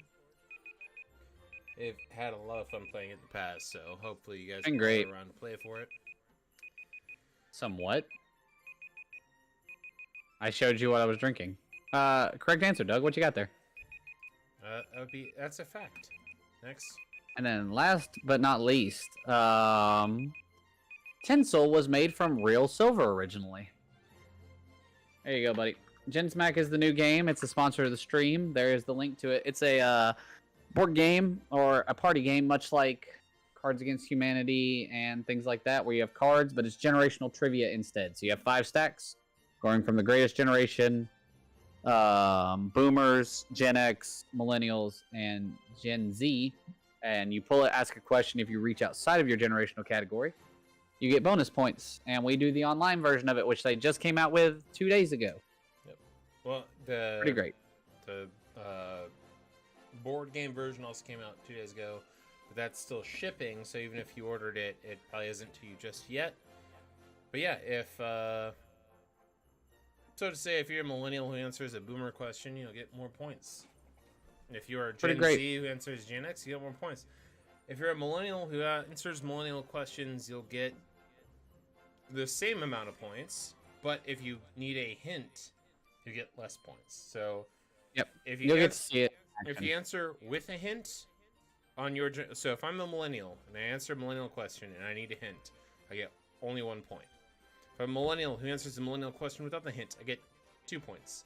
If I'm a millennial who answers a Gen Z question without a hint, I get 3 points. So everybody is locked in here, and they all wagered confidently that tinsel was not originally made of silver. Everyone said myth. And they're all wrong. That's a fact. All right, we're going back to give you the answers here. Tinsel was originally silver, and the only reason they got rid of it is because they found out that it would like corrode and rust on the trees super easily. So they then replaced it with tin and lead. So people used to put lead on their trees because we used lead for everything. Poinsettias are not poisonous. They are poisonous to certain species of pets, but they're not. I looked it up. Veterinarians say it's not poisonous. They will make a dog sick, vomit, and have diarrhea just like they will a human, but it is not poisonous. It's not going to kill them. It's just going to make their tummy hurt. Don't let your dog eat the poinsettia or your cat, but it's not going to poison them. They're not going to die. If it happens, they're going to get a tummy ache. The same way you will if you eat. So, Rudolph the Red-Nosed Reindeer, the Rankin Bass Rudolph, is not the highest grossing Christmas film. That would be How the Grinch Stole Christmas, the animated version. It's actually the new one, the new 3D version. The new 3D is version, actually sorry. yeah, is actually 516 million worldwide, if I remember correctly. That's off the top of my head, but I think that's it. I also love how Ben always dehydrates himself. The Catholic Church tried to ban Krampus. That is a fact.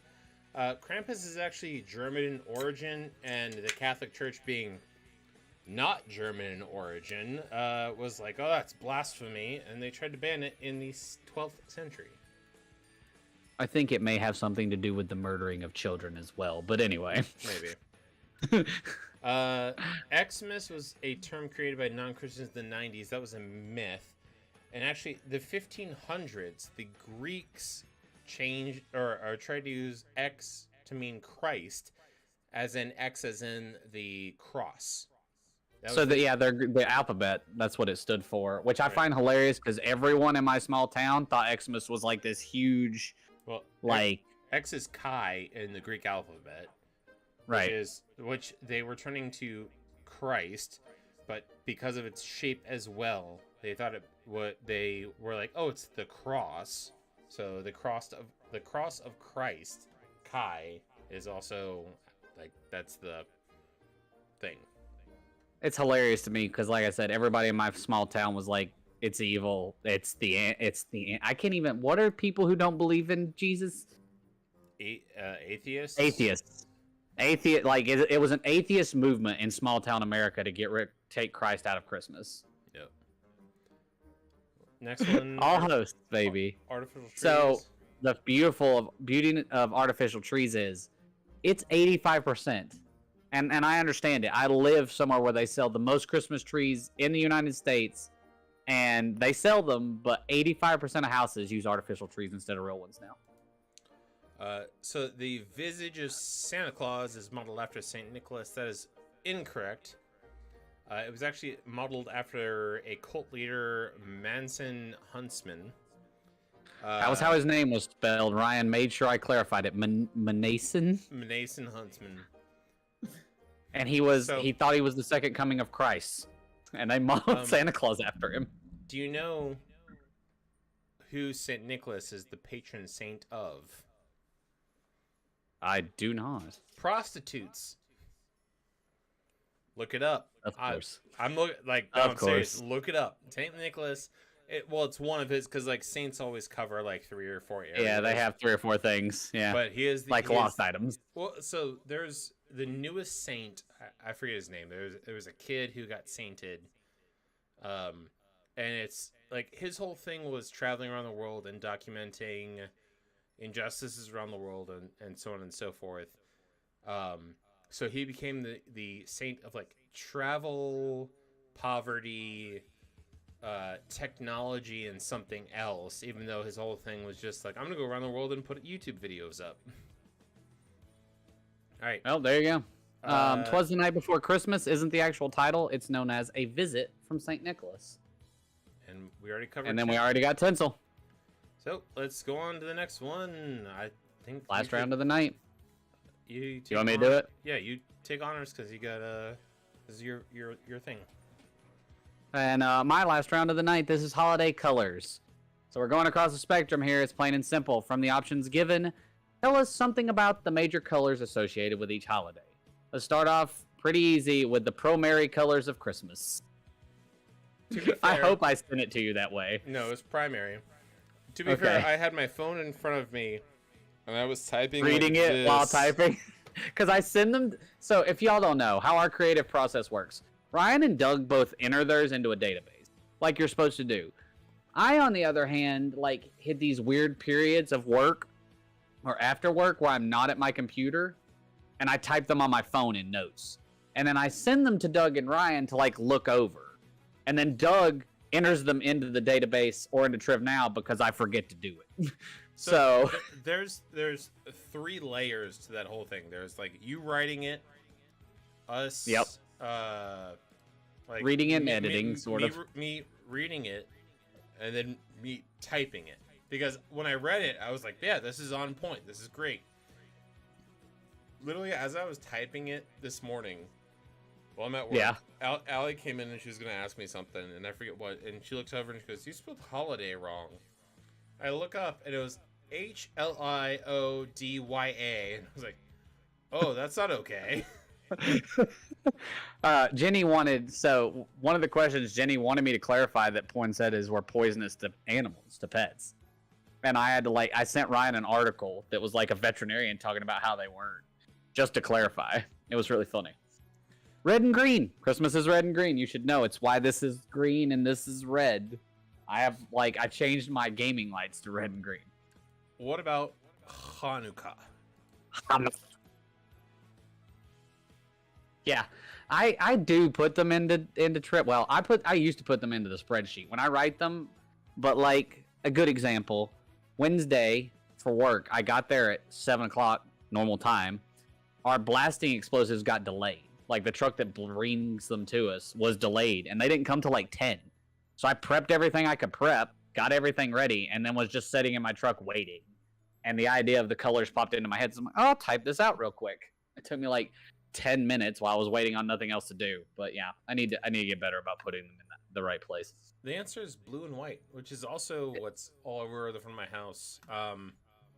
So there's legitimate fear, and I do not fault Allie for this, that like putting Jewish ornamentation on our house may or may not make us a target given the area we're in. With really, yeah, Muslims don't appreciate Jews very much, and there's a lot of then there's that Muslim iconography around our house. So interesting. Not on our house, but around it in our right. But like putting up Christmas lights that are blue and white is kind of like the middle finger. Part of it is like me being me. I'm like, nah, fuck it. Let's put the biggest fucking menorah we can on top of our house, and if they want to come for me, I got a 45. Let them come. like I got a 45 ready for them, and then like the other part of me, and we had this conversation the other day about, well, not the other day, it was a couple weeks ago, about like the violence that was coming out towards Jews recently because of certain people who will not be named on the stream because fuck him and everything he stands for. And she was like, well, you're not afraid? Like you're going to be a part of that culture if you get married. And I was like, the only thing I'm afraid of is not being around if violence comes. If violence comes for me, that's fine. I am ready. I'm ready. My body is ready. Like if I go down like that, that's fine. I do not care. If I'm not there when my family is hurt, that is the thing I'm afraid of. She's like, well, what should we do? And I was like, we're going to arm everybody with 10-gauge shotguns and aim for the door. She's like, no, but seriously. I'm like, no, that's... No, it's not. I'm being honest. I'm being honest. That is the plan. Which, she was there. She was there when I bought my handgun, and they're like, what kind of ammo do you want? And I was like, I don't know. I've never bought any kind of firearm FMJs, before. baby. And so I got an SMP or MNP 45, right? Smith and Wesson, right? And they're like, this one, and they pull it up, is for shooting four-legged things. And I pick another one up. There's a hollow points. Like, this is for shooting two-legged hollow points. For shooting Full Metal Jacket hollow points, dude. two-legged things.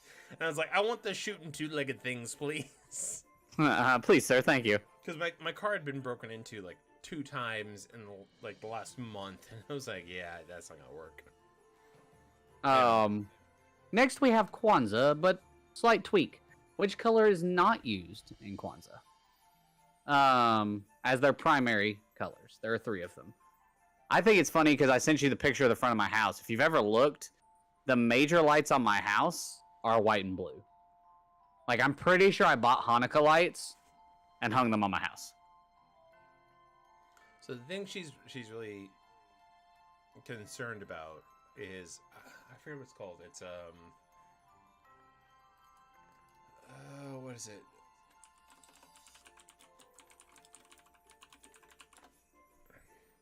So it's called a mezuzah. It's this thing. It's this thing you're supposed to put on the frame of your front door. It's supposed to symbolize the blood over the door from over the door. Legs. Yep. And she's afraid to put it up. Rightfully, and I won't say rightfully so, but given the area, okay, cool. And I was like, let's just make a massive one that's just because the thing we bought for our wedding is you smash the glass for a Jewish wedding, and the thing we bought is you smash that glass and you put it in one of those mezuzahs, and it's like, why don't we just put pieces of glass that stick up and to keep people from bar entry from our front door. You're a special human being, you know that. The 3 colors of Kwanzaa are black, red, and green. Yellow is not associated. Black represents the people, red for the struggle, and green for the future and hope. Next question, Doug.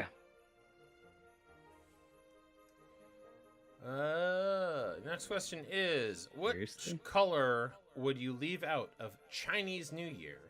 So, when Chinese New Year's happens, which of these would you leave out? Hostilities just broke out in the Hurricanes Penguins game, and I'm ready to fight. Sorry, I got distracted. Dude just took a shot at the goal at the very end of the period after the buzzer had blown. You know how that goes. I was confused why when I cut stream on today that I had to watch an ad. And my resub hadn't popped up. I had to do it when we started stream. So which color do we leave out of the Chinese New Year, Doug? We left out orange. Yep. Red, green, and yellow. Alright, let's jump to Scandinavia. Tell me what color you wouldn't want at the Yule holiday. I really wanted them to have brown as one of their colors, because the idea of the Yule holiday in Scandinavia, apparently, I had to read a lot about other holidays that I knew nothing about, is it's basically the beginning of the winter season and they burn a Yule log. That's their thing. So I really wanted it to be brown.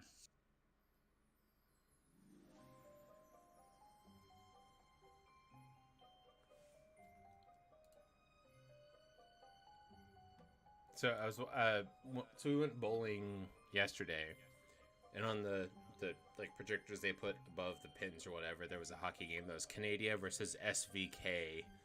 That has to be Slovakia. And then it just started getting shit wrecked by Canada. I'm like, it shouldn't be Slovakia. They should be better at hockey. And then I looked at it, I'm like, oh, okay, so Canada is our leaders. The correct answer here is blue. Blue is not associated with Yule. Silver, white, and gold for Scandinavia. Things you learn.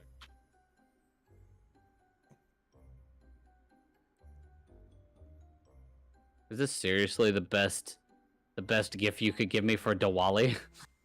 I honestly, I just put in colors. I saw this thing and I was like, I know that's Diwali. It's pretty. It's pretty.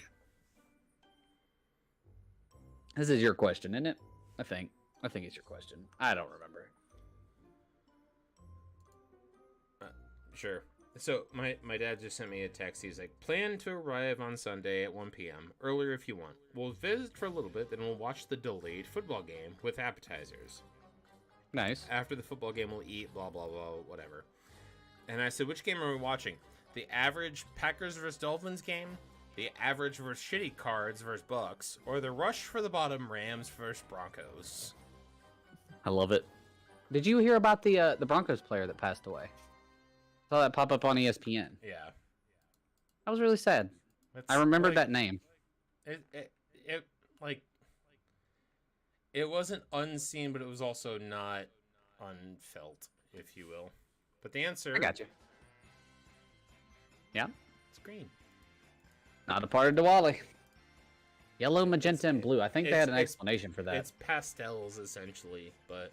Yay! I get to read my favorite question of the night.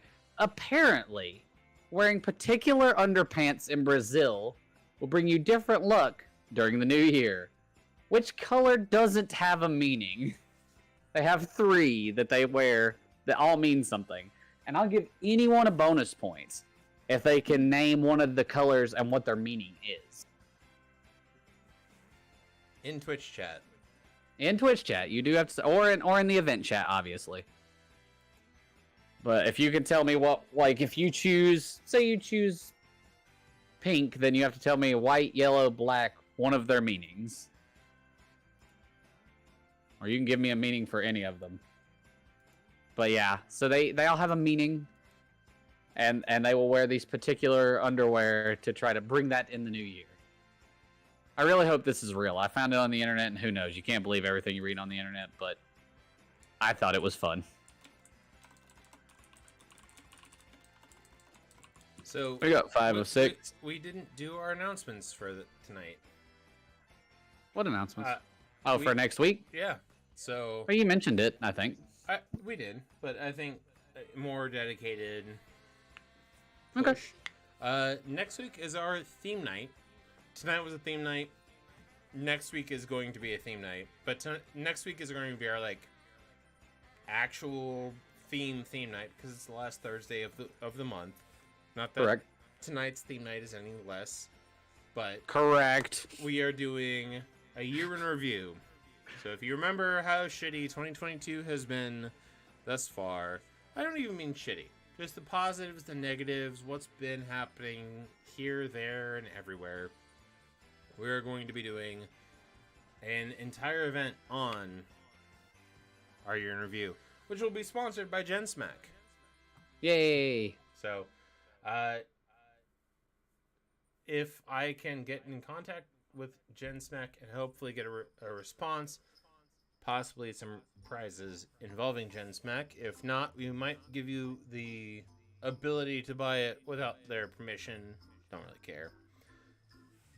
The other hope about that night is, willing that everything goes well, I will work Tuesday and Wednesday and take off Thursday and Friday as vacation and leave for the DC area Thursday day, thus arriving in the DC area before 7 o'clock Thursday night, which will put Douglas and I in the same room for Trivia Thursday. That is the hope, that a year in review will be together somewhere in Doug's house as a unit. 2 bros, 1 Netflix, just chilling.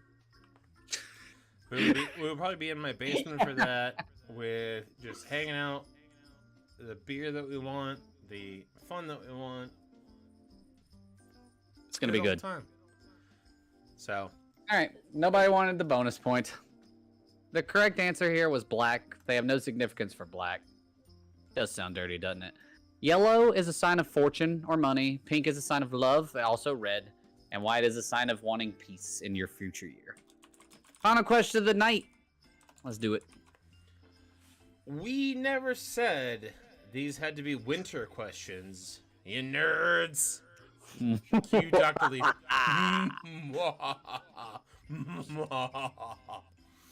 We all know green, but what color is St. Patrick known for? I think the fun part Doug left out of this was, if you were here in March, you should know the answer to this. Yep. You should know the exact answer, which is a bonus point. If you can give me the exact shade of the color after everyone's locked in, I'll give you or when you type it in, if you'll give me the exact shade, we'll give you an extra point on top of it. But I asked this on St. Patrick's Day in my review of who St. Patrick was. In fact, I think I could go back to the question. In question. No one remembers anything. We could recycle questions from a week ago and they wouldn't remember. It's the Christmas holiday. Here's our questions about the World Cup. Honestly, we could probably do that and no one would. Neon yellow. Not a single person got it right. Dang.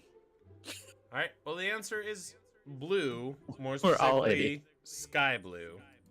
Which, if you look it up, the official color is St. Patrick blue, otherwise known as sky blue.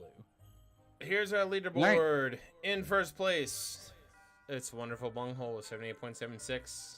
Yay. With 74.35. Wow. Holiday Tiny and Scrappy with 68.44. National Lampoon's Bunghole Vacation 58.208. A Christmas Bunghole 54.7. Buddy the Elf with 7. Yeah. And to think, I was gonna give people a tour of the house if someone broke 100 points to see all the Christmas lights. Oh well. Well, feels bad.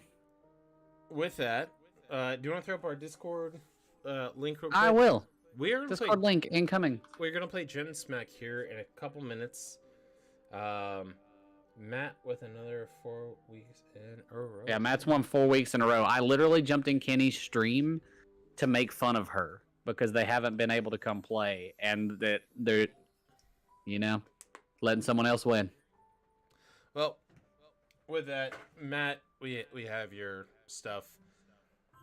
Yep. We will be back.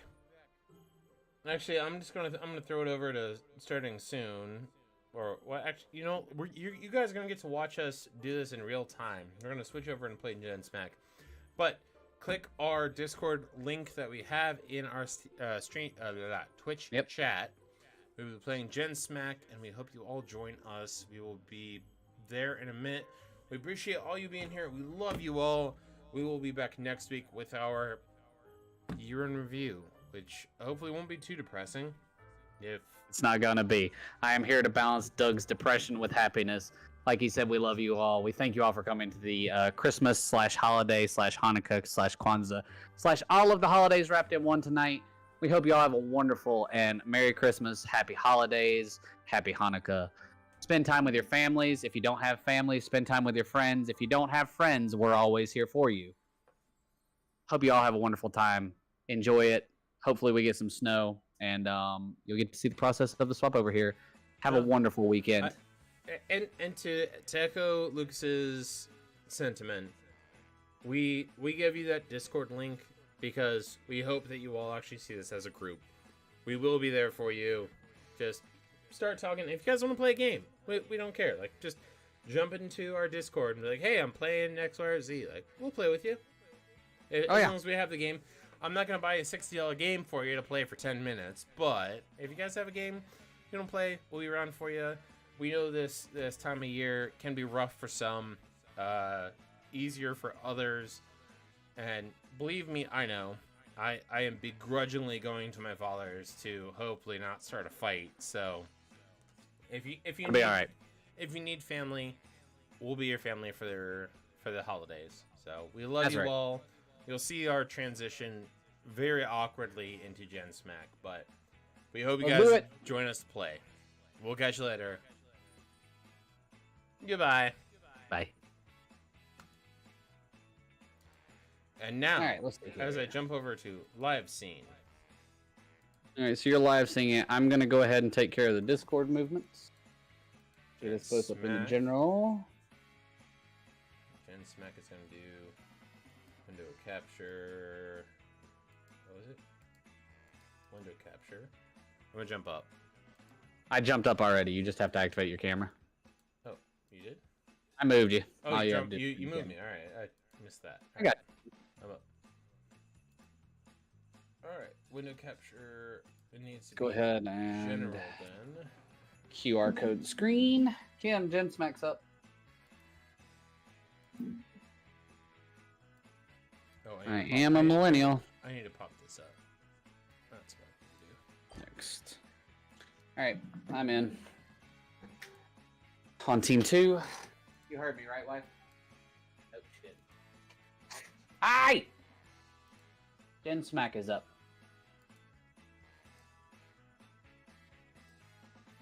Ooh, shit. You're not coming to play Gensmak?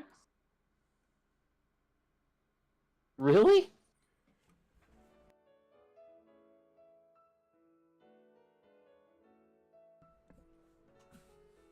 All right.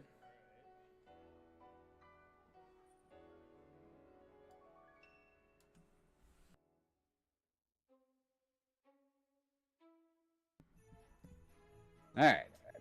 Oh, you are muted. Or I just can't hear you, one of the two. You can hear me now. There it is. I got you. All right, we got. I'm trying to make this like. All right, you know what? Camera's just not gonna work. We're just gonna close that out. No, not gonna work. Fair enough. It's all good. All right. In that case. I think Kim's in. Just trying to find one of the streams for this so you could send you the thing.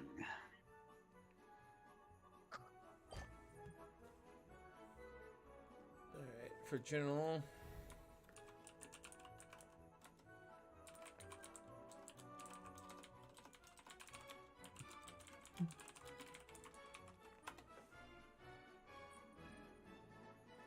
Doug's in. I guess I can take off my headset. Not my headset, my antlers. Ah. I know Ben and them will come play, so that's not a big deal. There we go. All right. I, in Discord, have now sent you a link to why I know that song. This is just one of Jimmy's streams. So if you watch like the first minute or something, it'll start up his little stream intro and you'll know why that music was so familiar to me.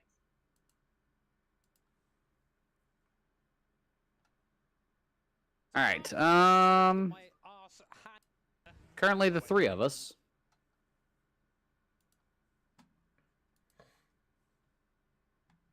All right, let's jump over. I don't know.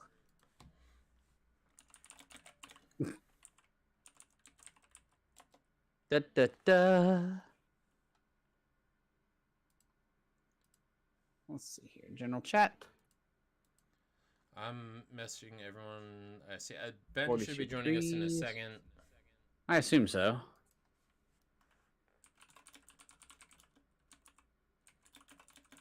What we got?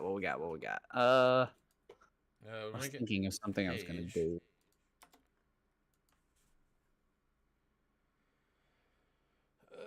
I was gonna do something. I know I was. Good lord.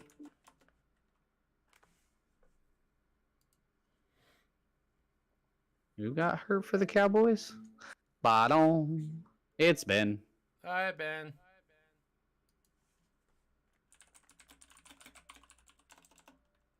I'm kind of hungry. Why'd you start up your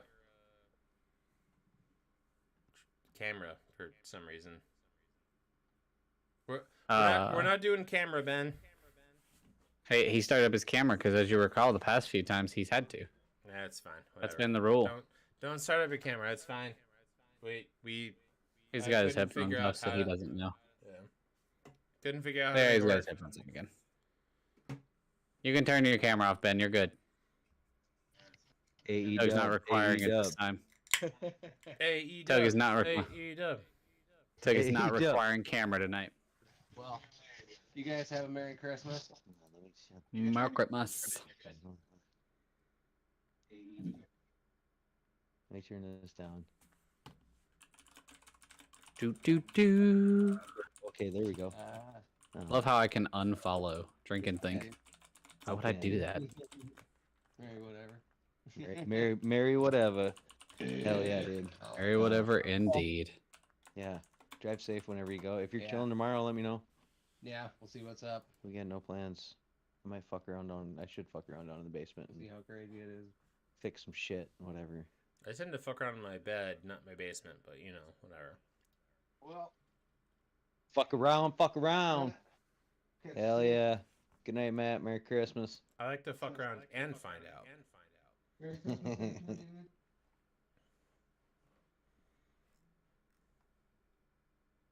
Matt with the 3 weeks in a row. 4 weeks in a row. God damn.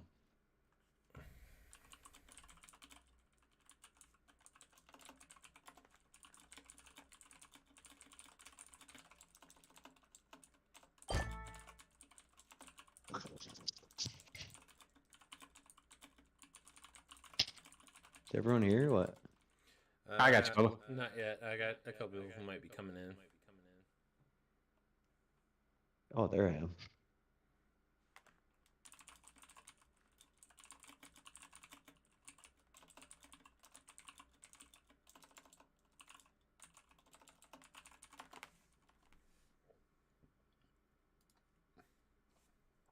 I guess gotta go at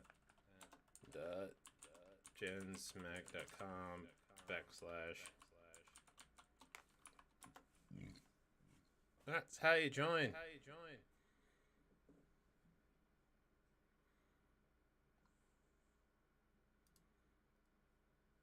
Let's see here. What are you crazy cats doing for Christmas? Going to my dad's and hoping I don't kill somebody. Parents are coming here. We're gonna chill and have a good time. Probably gonna just iRace a lot. It's Talladega week, and if you get a chance to check out my weird YouTube, I finally got my first win at a super speedway, so I was super excited about that. Your first win? Like you drive?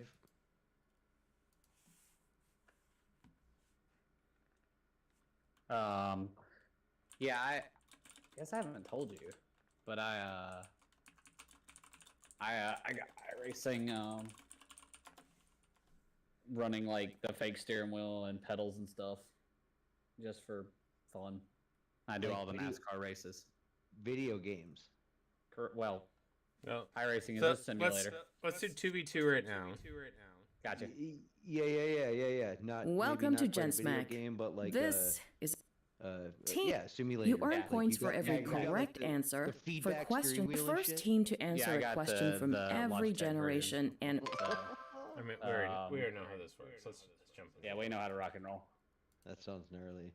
I started doing it like 6 Let's months go ago. for the easy one, huh, Doug? Oh, the greatest? Pop culture? Yeah, Alright. easy. Just because it's easy. And we got to get one anyway. Look at you nerd doing The stuff. brand was founded. Ford Model T. Edsel. What Ford automobile brand was founded in 1956 but unsuccessful and discontinued? Yeah, the Model T. Edsel. Edsel. Edsel. EDSEL. Edsel. Ben is Fine. correct. It is Edsel. All right, Kim. I sent you my link, Ben. It'll make more sense. What? Hey, what's up? Greatest pop culture: Boomer Medium, Gen X Hard, Millennial Medium, and Gen Z Hard shows and film. Let me share my screen with you. You want to do Millennial music? Gotcha. All right, Well- we're taking Millennial music, boys. Here we go. On. Lance is the bassist of what 2000s rock band? I know that. He plays the bass. I mean, I know it's Fall Out Boy, but I didn't realize he played the bass. Fall Out Boy, final answer. Yeah, it's like one of the rare bands that the Lead. Oh, he's lead singer isn't the most popular. Yeah, it's really funny. Which I always think that with Phil Collins and the drumming. Right. It's Doug and Ben. Should we go? Let's go Boomer. Go for that next one. Yeah, screw it. Send it, boys. Later banned for betting on baseball, Pete Ross played for what 1975 championship team nicknamed the Big Red Machine? The Indians, right? Boston Red Sox? Or the inside?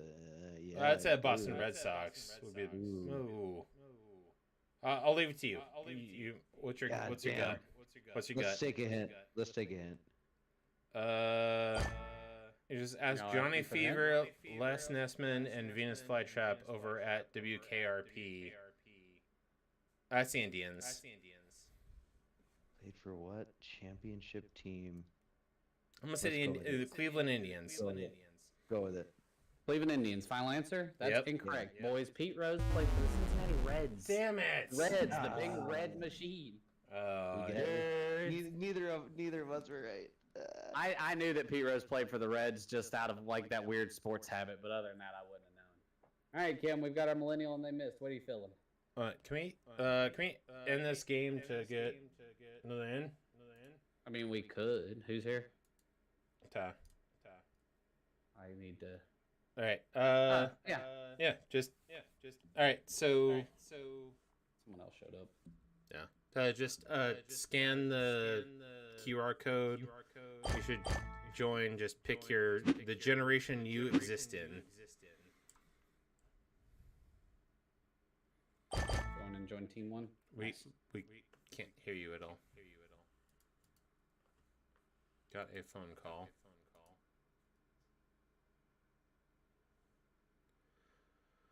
But yeah, while we get them, is that Paige? No, it's not Paige. Who's the first Harlequin? I heard you mention Paige earlier, which is why I guessed. No, I try to get Paige in here. Hopefully she'll. Scott should join later. Gotcha. Anyway, now that I'm not super distracted. Yeah, Ben, like 6 months ago, I bought the steering wheel and the pedals and started like trying to race, and then I pretty much turned my YouTube channel into just me recording my races. That's pretty for cool. some reason, and it's kind of it's been rather enjoyable. It's nerdy as fuck, but it's pretty cool. On Tuesday nights, you want to talk about nerdy? I run in a truck league, like a group that like has official races, and they're like an hour and a half long. So we just ran Bristol Dirt Tuesday night. What do you mean truck league? Like you're racing trucks? So the NASCAR leagues are trucks. I always call it the Busch car, but it's the Xfinity car now, and then the Cup Series car. Those are your three like upgrades. So iRacing works on a license system. So your C is the trucks, B license is the like lower level cars, and then A license is the big cars. So yeah, a lot of people like the truck series. A lot of people really like the truck series, and the group that I run with is a truck series group. So. Can you guys hear me good? Can you guys hear me better than you have previously? Yes. I mean, I think you sound really clean. Good, because I just got them new headphones. Nice. And I love them. They're Turtle something? Turtle Beach. Turtle Beach, you know. I think we talked about it. Yeah. We haven't, but I'm a gaming nerd, so. Not as much of a gaming nerd apparently as Doug, because apparently I'm the sports nerd, but anyway. Well, there was a time when there was a time when Lucas has this commitment to this trivia thing, but he just couldn't be there. So Welcome to gensmak. You say it like a commitment. I treat my commitment to trivia much like I treated to being a committed life partner. We'll get started until. All right, Kim, we get to pick this time. It's me and you. We have easy people and events in Gen X, medium music Gen Z. Then easy, greatest shows and films, hard people events boomer. I think we reach out this time. I kind of want to do people and events Gen X because that's like just before 81 and be like 70s stuff. I think we can get that. Reaching out the generation. What was the name of the intern involved in the Bill Clinton sex scandal? That would be Monica Lewinsky. Answer? We watched. Yes. Oh gosh. Yes. Correct. We have watched the documentary. We know. I would say. Wait, Ben, are you Gen X or Millennial? I physically fit into Millennial, but I identify more of a Gen X. Well, what did you put in this game? I put Millennial. Okay, let's do Gen X. Easy? Hell yeah, let's do it. All right. Oh, what you boys got? Frasier was a spinoff of what? Long-running Cheers. Cheers. Answers Cheers, boys. Good job. Correct. All right, Kim. Well, it's supposed to be easy. And scrambled eggs. I think Gen Z music medium is doable. I also think greatest shows and films would be easy because it's easy. What do you think? Let's do the greatest because I don't think there's going to be an easy greatest after this, and we kind of want to set them up for failure. Four was revived with Wayne Brady, who hosted the original You Bet Your Life series in the 50s. So the revision with Wayne Brady is Let's Make a Deal, You Bet Your Life. And the original host probably would have been one of those stereotypical hosts that I don't know. Oh, So I've let's lived go my get. life. Go give me a hint. Lucas, do you like Imagine Dragons? I don't dislike Imagine Dragons. I'm neutral. Kim likes them a lot. Oh, Imagine Dragon D's nuts. There you go. I pictured him as a host. He's too much of a grouch. So his name is Grouch, and I never pictured him. That can't be Groucho Marx. Never pictured him, though. It's got to have something to do with Fodax. Fodak. I had Kodak in my head. Fodax. I have no clue. I never pictured him as a host. I got nothing. Anything? Marco Grouch. Final answer. Yeah, that one. Groucho Marx was the correct answer. Groucho Marx is the correct answer. Wow. Never would have thought we got that. Gen X Easy Music. We already have medium. Gen X though. Oh, We easy. already Yeah, have you're Gen right. X, Gen X. sorry. Yeah, yeah. I would say either Gen Z music or people on events greatest. Do Gen Z music. All right. Dang it. I was hoping y'all wouldn't take that one. I love my music. Ooh, who married Elon Musk? Grimes.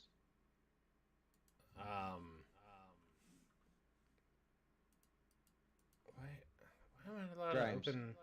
All right, Ben I just want to has put said Facebook Grimes over does- here. is not arguing, so I'm gonna go ahead and give it to Ben. Grimes is Yeah, correct. Grimes is fine. I'm trying to open. Good job. Sorry. Ben, good job. No, you're fine, dude. I got. All right, Ken. I was trying to get over to Facebook chat. We have to go boomers, millennial, or Gen Z. Nailed it. Yep. So we either have to take the hard boomer, the hard Gen Z. Let's take millennial people in events and force them into one of the other ones. Sound good? Okay. Millennial. I just tried to click it on the Twitch thing. Millennial. Confirm team's choice. Sinead O'Connor tore up a picture of whom on SNL, sparking mass Oh, outrage. I remember. In 1992, I'm gonna guess it's Daddy Bush.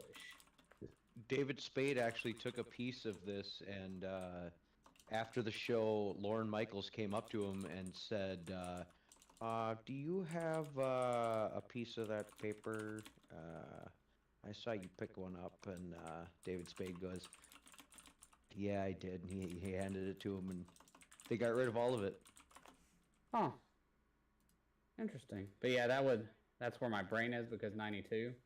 Because that's post Reagan. Reagan would have been 80 to 88. So Senior Bush would have taken over. So we're going to go, I mean, it's George Bush. I never can remember the old elders proper. It's Papa Bush. We're going Papa Bush. Okay. That is incorrect. So, but hold on, Doug. Hold on.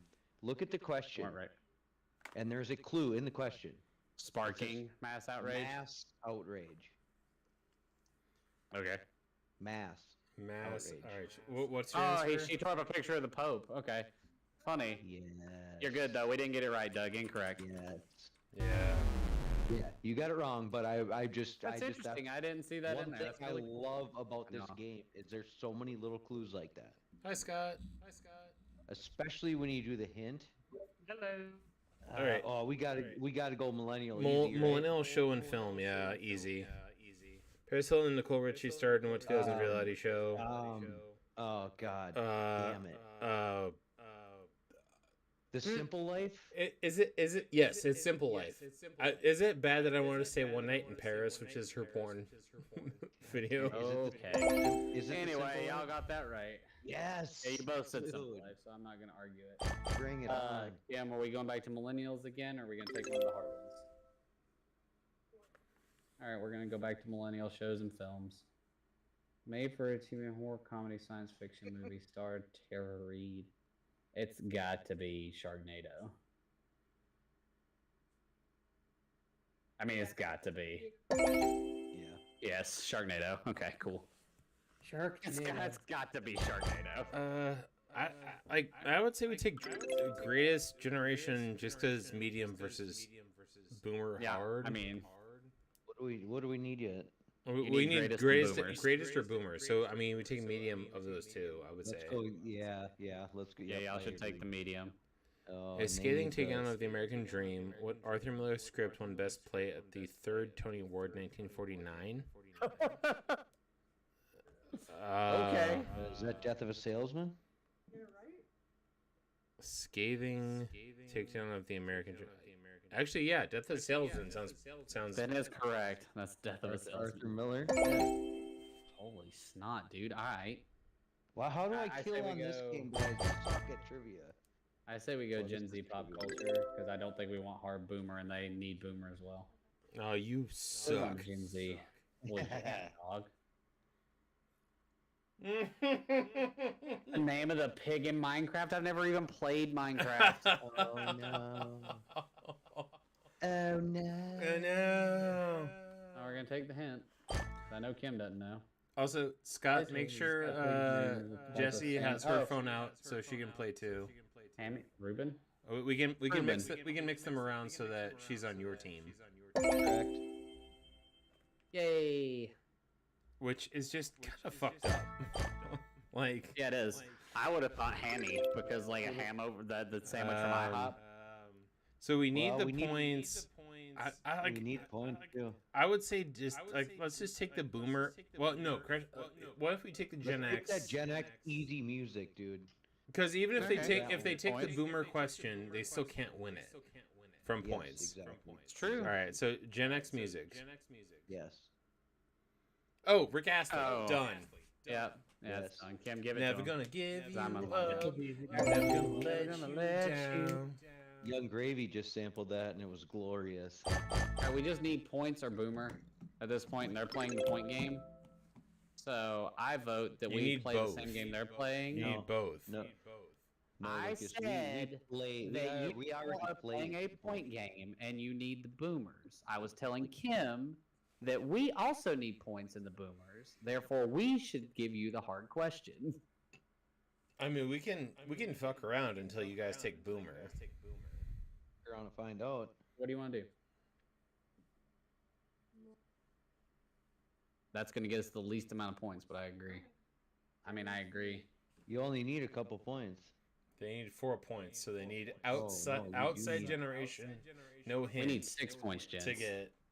We're at 9. Oh, you're right. So you need outside generation, no Yeah. hint twice. Correct. So, what is One the being most boomer. disliked video on YouTube? As I recall, after watching Implement stuff the other day, the most disliked video on YouTube, I thought for a while was the 2018 year in review. Is that your final answer? That's our final answer, the 2018 year in Shit, review. you are. Yeah, I spot literally on. just watched Amp Lemon's thing, the YouTube Rewind. They started a movement to get people to dislike it. Let's You didn't say go, baby. rewind, but that was definitely. That's it. the basic premise of what this thing is. Yes. Thank you. I appreciate that. Jeff. You gotta go for it, huh, Doug? Let's do Well, it. no, we don't. Oh, no, we do. Oh, shit. You Yeah. have the boomer Oh, boys. fuck. No, but we can take the hint. So, Oh, it- no. You could. Yes, we you could can. take the hint. We should take the hint Yeah. if needed. well, Washington I mean, publication released in absolutely. 1971 would go on to rock the political world. Is that Rolling Stone? Not final answer. Oh. I'm not gonna lock you in until Let's you take, guys let's are take good. our hint. Washington Unless Doug publication. just wants to no, show off. No, it's I don't think Rolling Stone is a Washington publication though. You probably right there. Just take your hint, boys. I mean, you guys have your hint. Just take it. Yeah, it doesn't change anything. Kinds of sound like a bunch of five-sided documents. No, what's 5? Penta. Pen.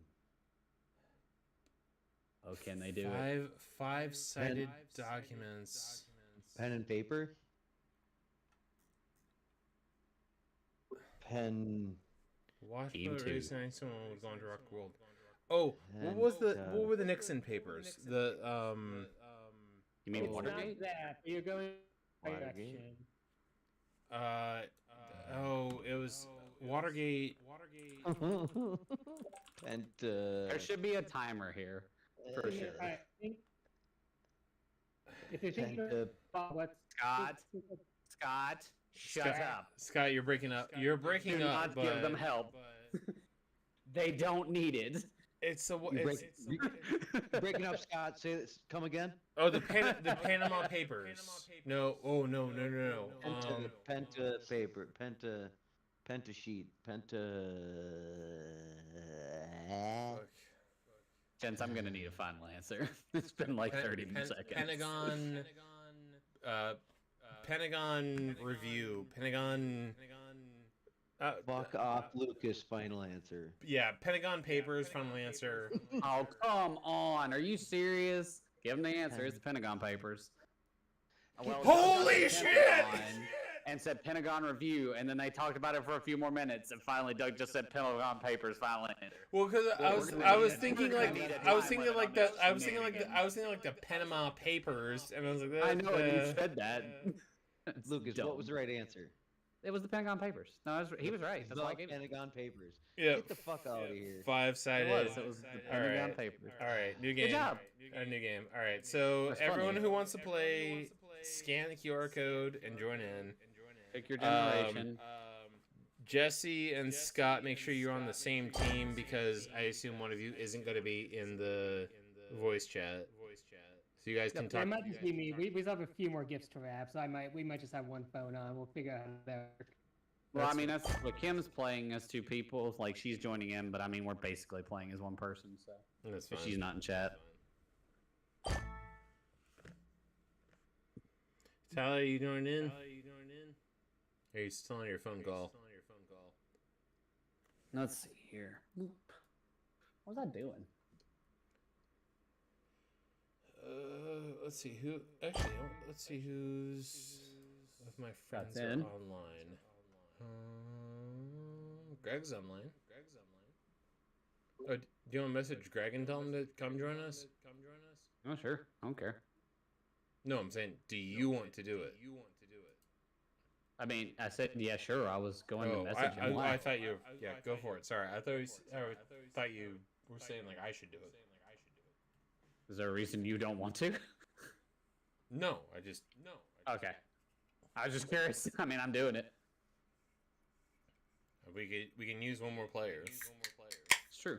and we're all gonna be millennials still. Jesus Christ. It is funny. We're always millennials. And I mean, he would fit right onto your team, so it'd be perfect. True. If he messages me back. I mean, you're gonna have to invite him to the Yeah, I chat, got it. to that No thing. problem. Give me 2 seconds. Be right back.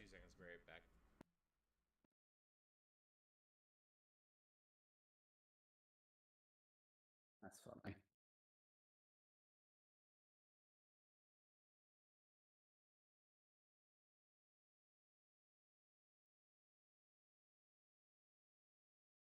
Do.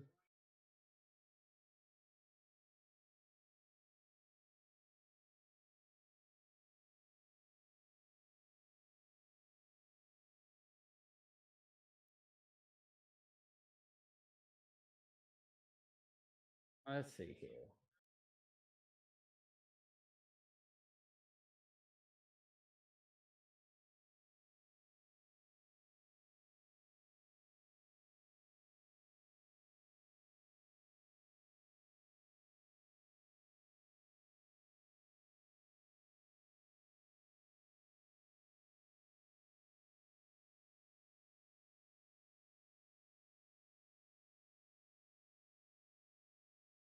Let's see here.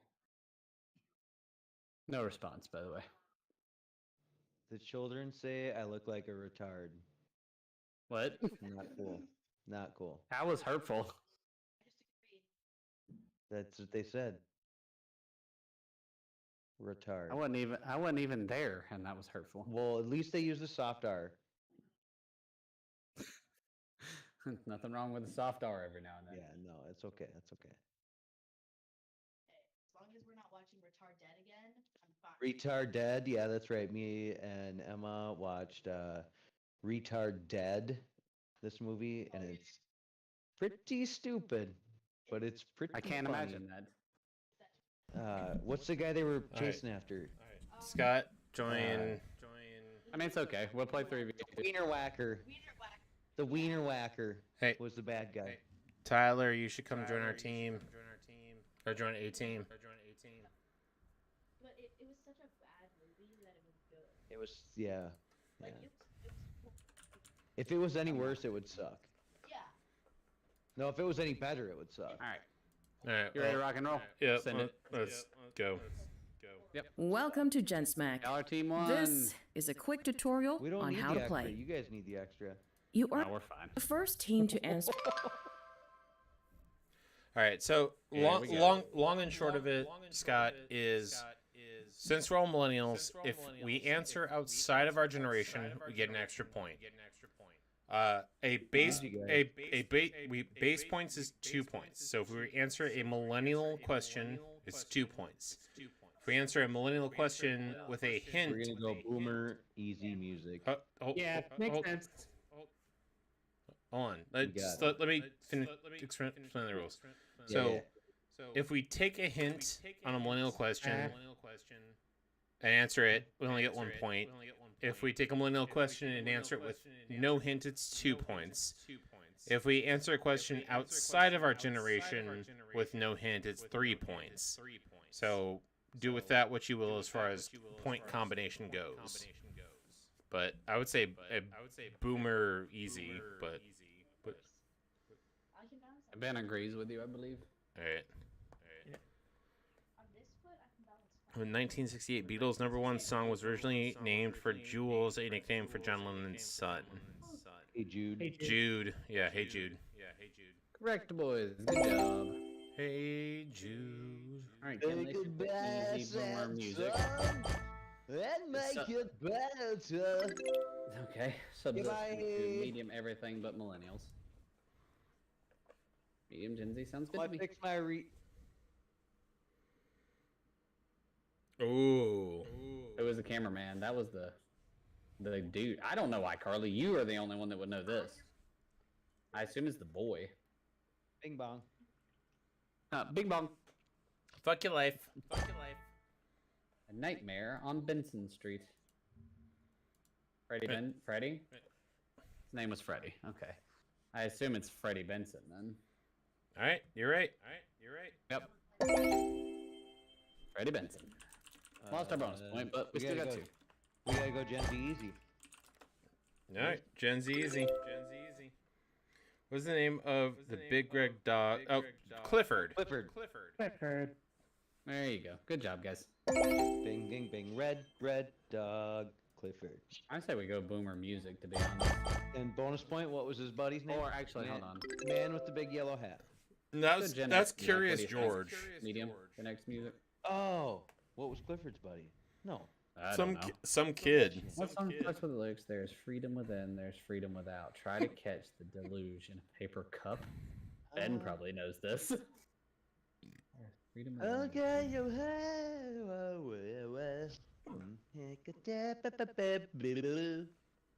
That has nothing to do with this. Thank you, song. Ben. I appreciate whatever you had going on there.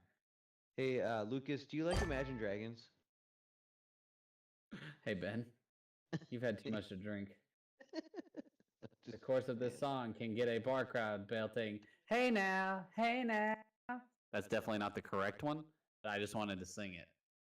Because this is what dreams are made of is definitely not the song. Hey now. Oh.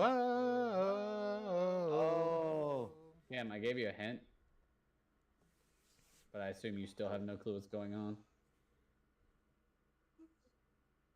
Hey, no, you're an all-star. Yeah, that's the only Yeah, thing I no. can think of as well. Let's go. Kim said Lizzie McGuire movie, final answer. Nope. Wrong. Doug gave a killer hint. I don't know that song. Hey now. I would say let's get greatest out of the way with pop culture. With the medium, yeah. Yeah. Or that boomer music, you know. But we love Art that Modeling music. Compound was first advertised as a children's toy in the 1950s. Oh, Play-Doh Play-Doh? or clay. Play-Doh or clay.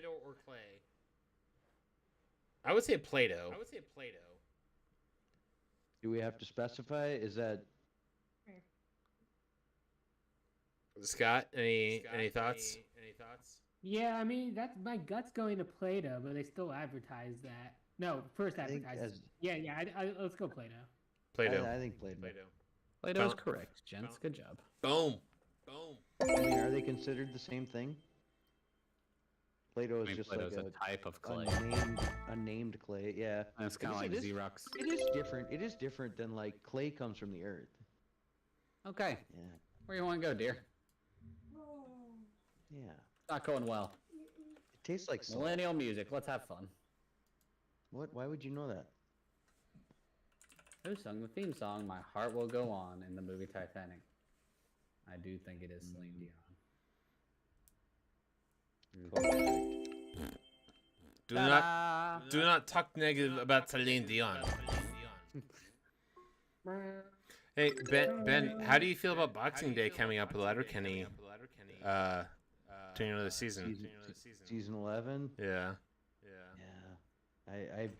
I've watched a bunch of it. I haven't watched it like beginning to end, but God, that show is just like stupid awesome. Nobody talks about Celine. When it's the Quebecers. They're like, no one talks about Celine Dion in an aggressive tone.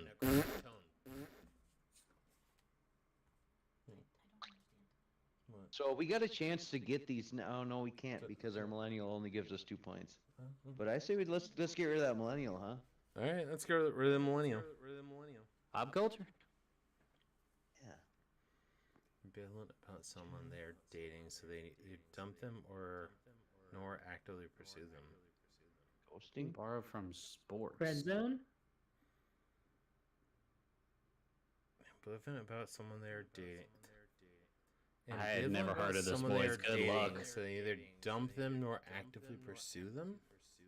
Ghost. No, ghosting is getting rid of them, like not talking. to them.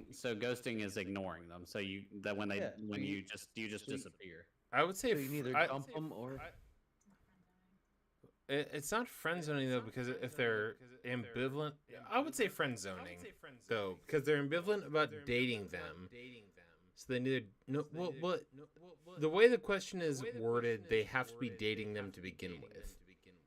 yes. So they're ambivalent about dating, but they neither I say dump we them take nor it. actively pursue them. Let's take that hint. Alright, hint says, hey, it's better than being chaired, couched, or ottoman. Tabling.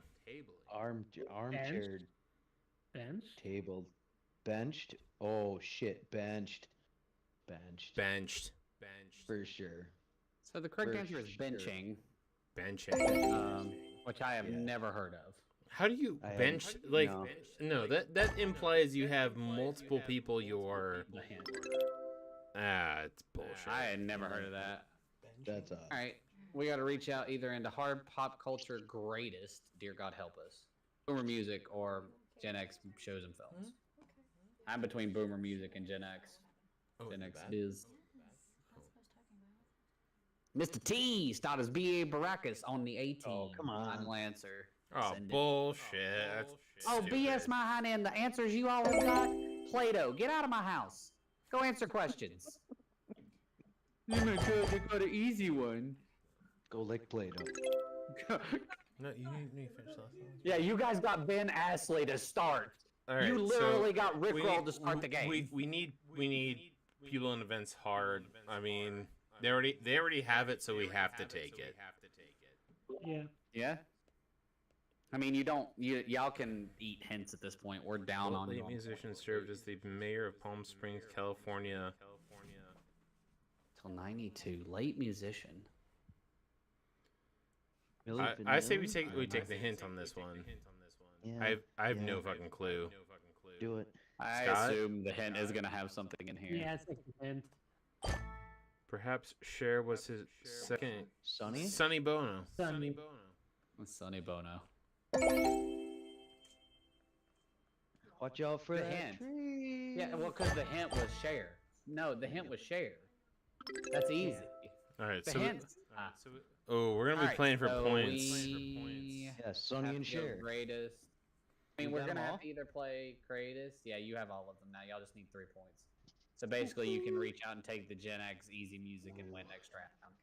You want boomer music? Send it. The lead singer of AC/DC on Highway to Hell would have been Brian Oh. Johnson is their new one, but that's not their Oh, current. That was not their lead singer yeah. for Highway to Hell. Yeah. The lead singer for Highway to Hell was Oh. Oh, shut up, Ben! You're killing me. Sorry. Oh my god!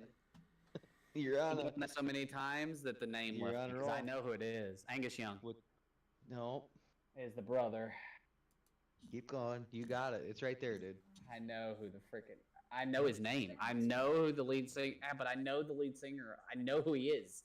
I know Can I this. give- It's Doug, can I bothering me give him a so clue? badly. I know this. It's The initials are BS. Yeah. Oh my god. My brain left me so.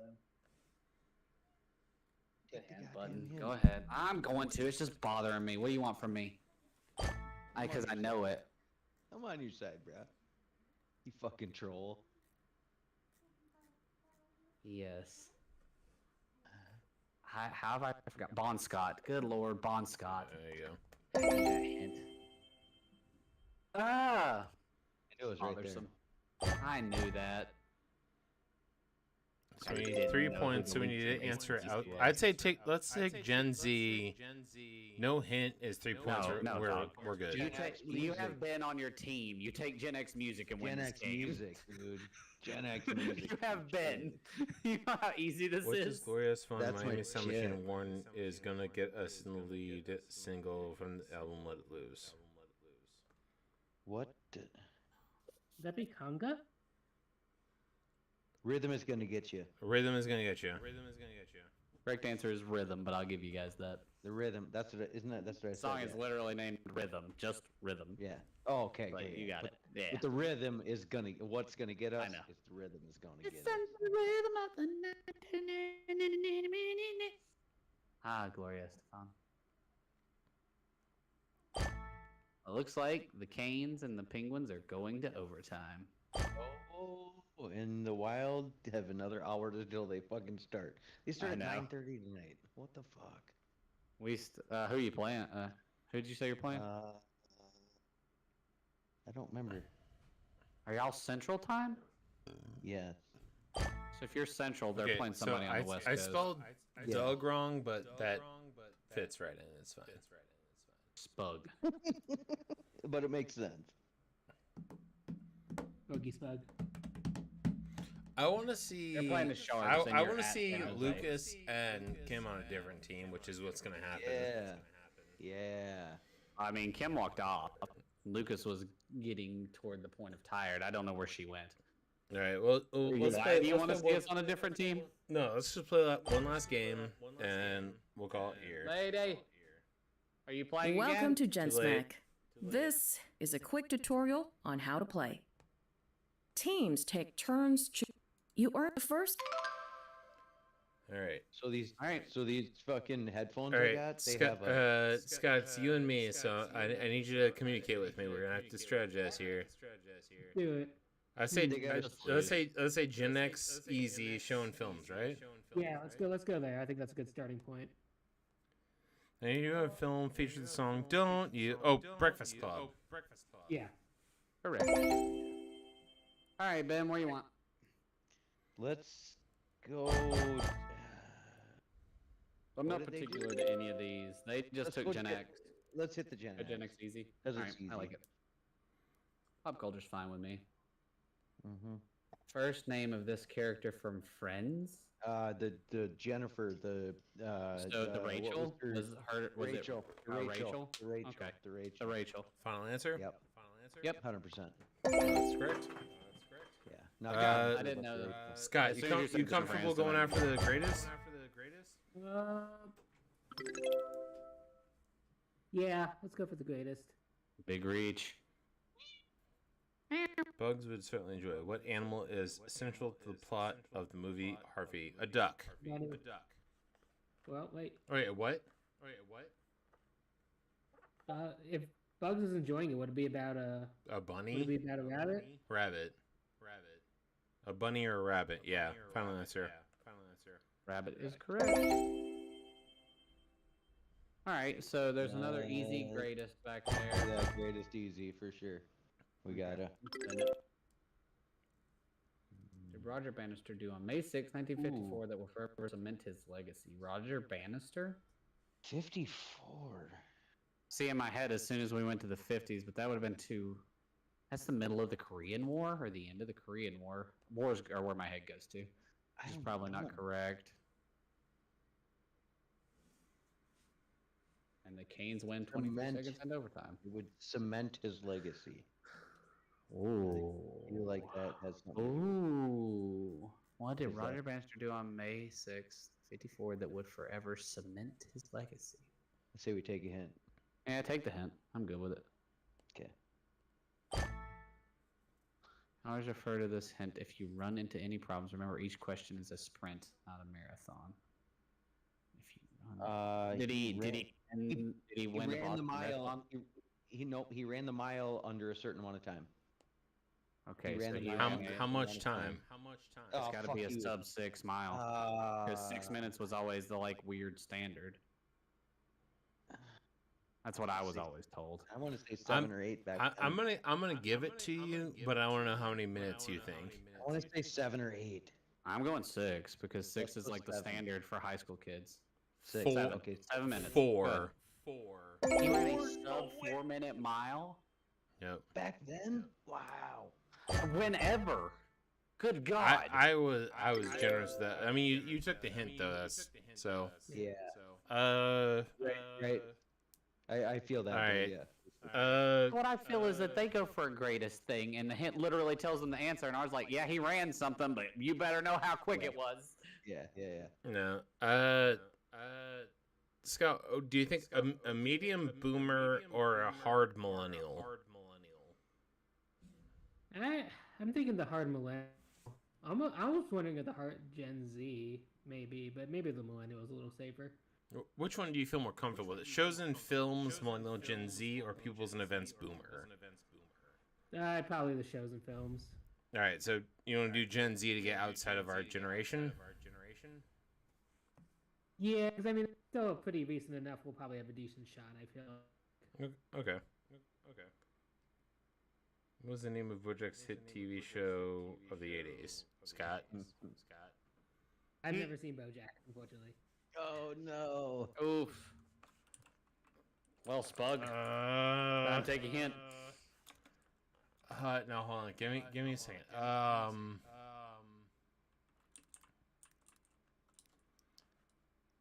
Give me a second to Google it. No, Yeah, it's Richard Petty. it's life with.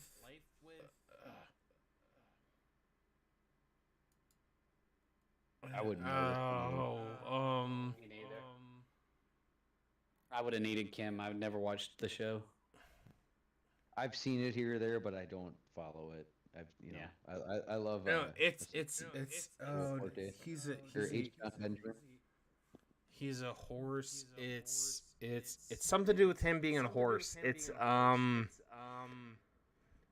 fuck.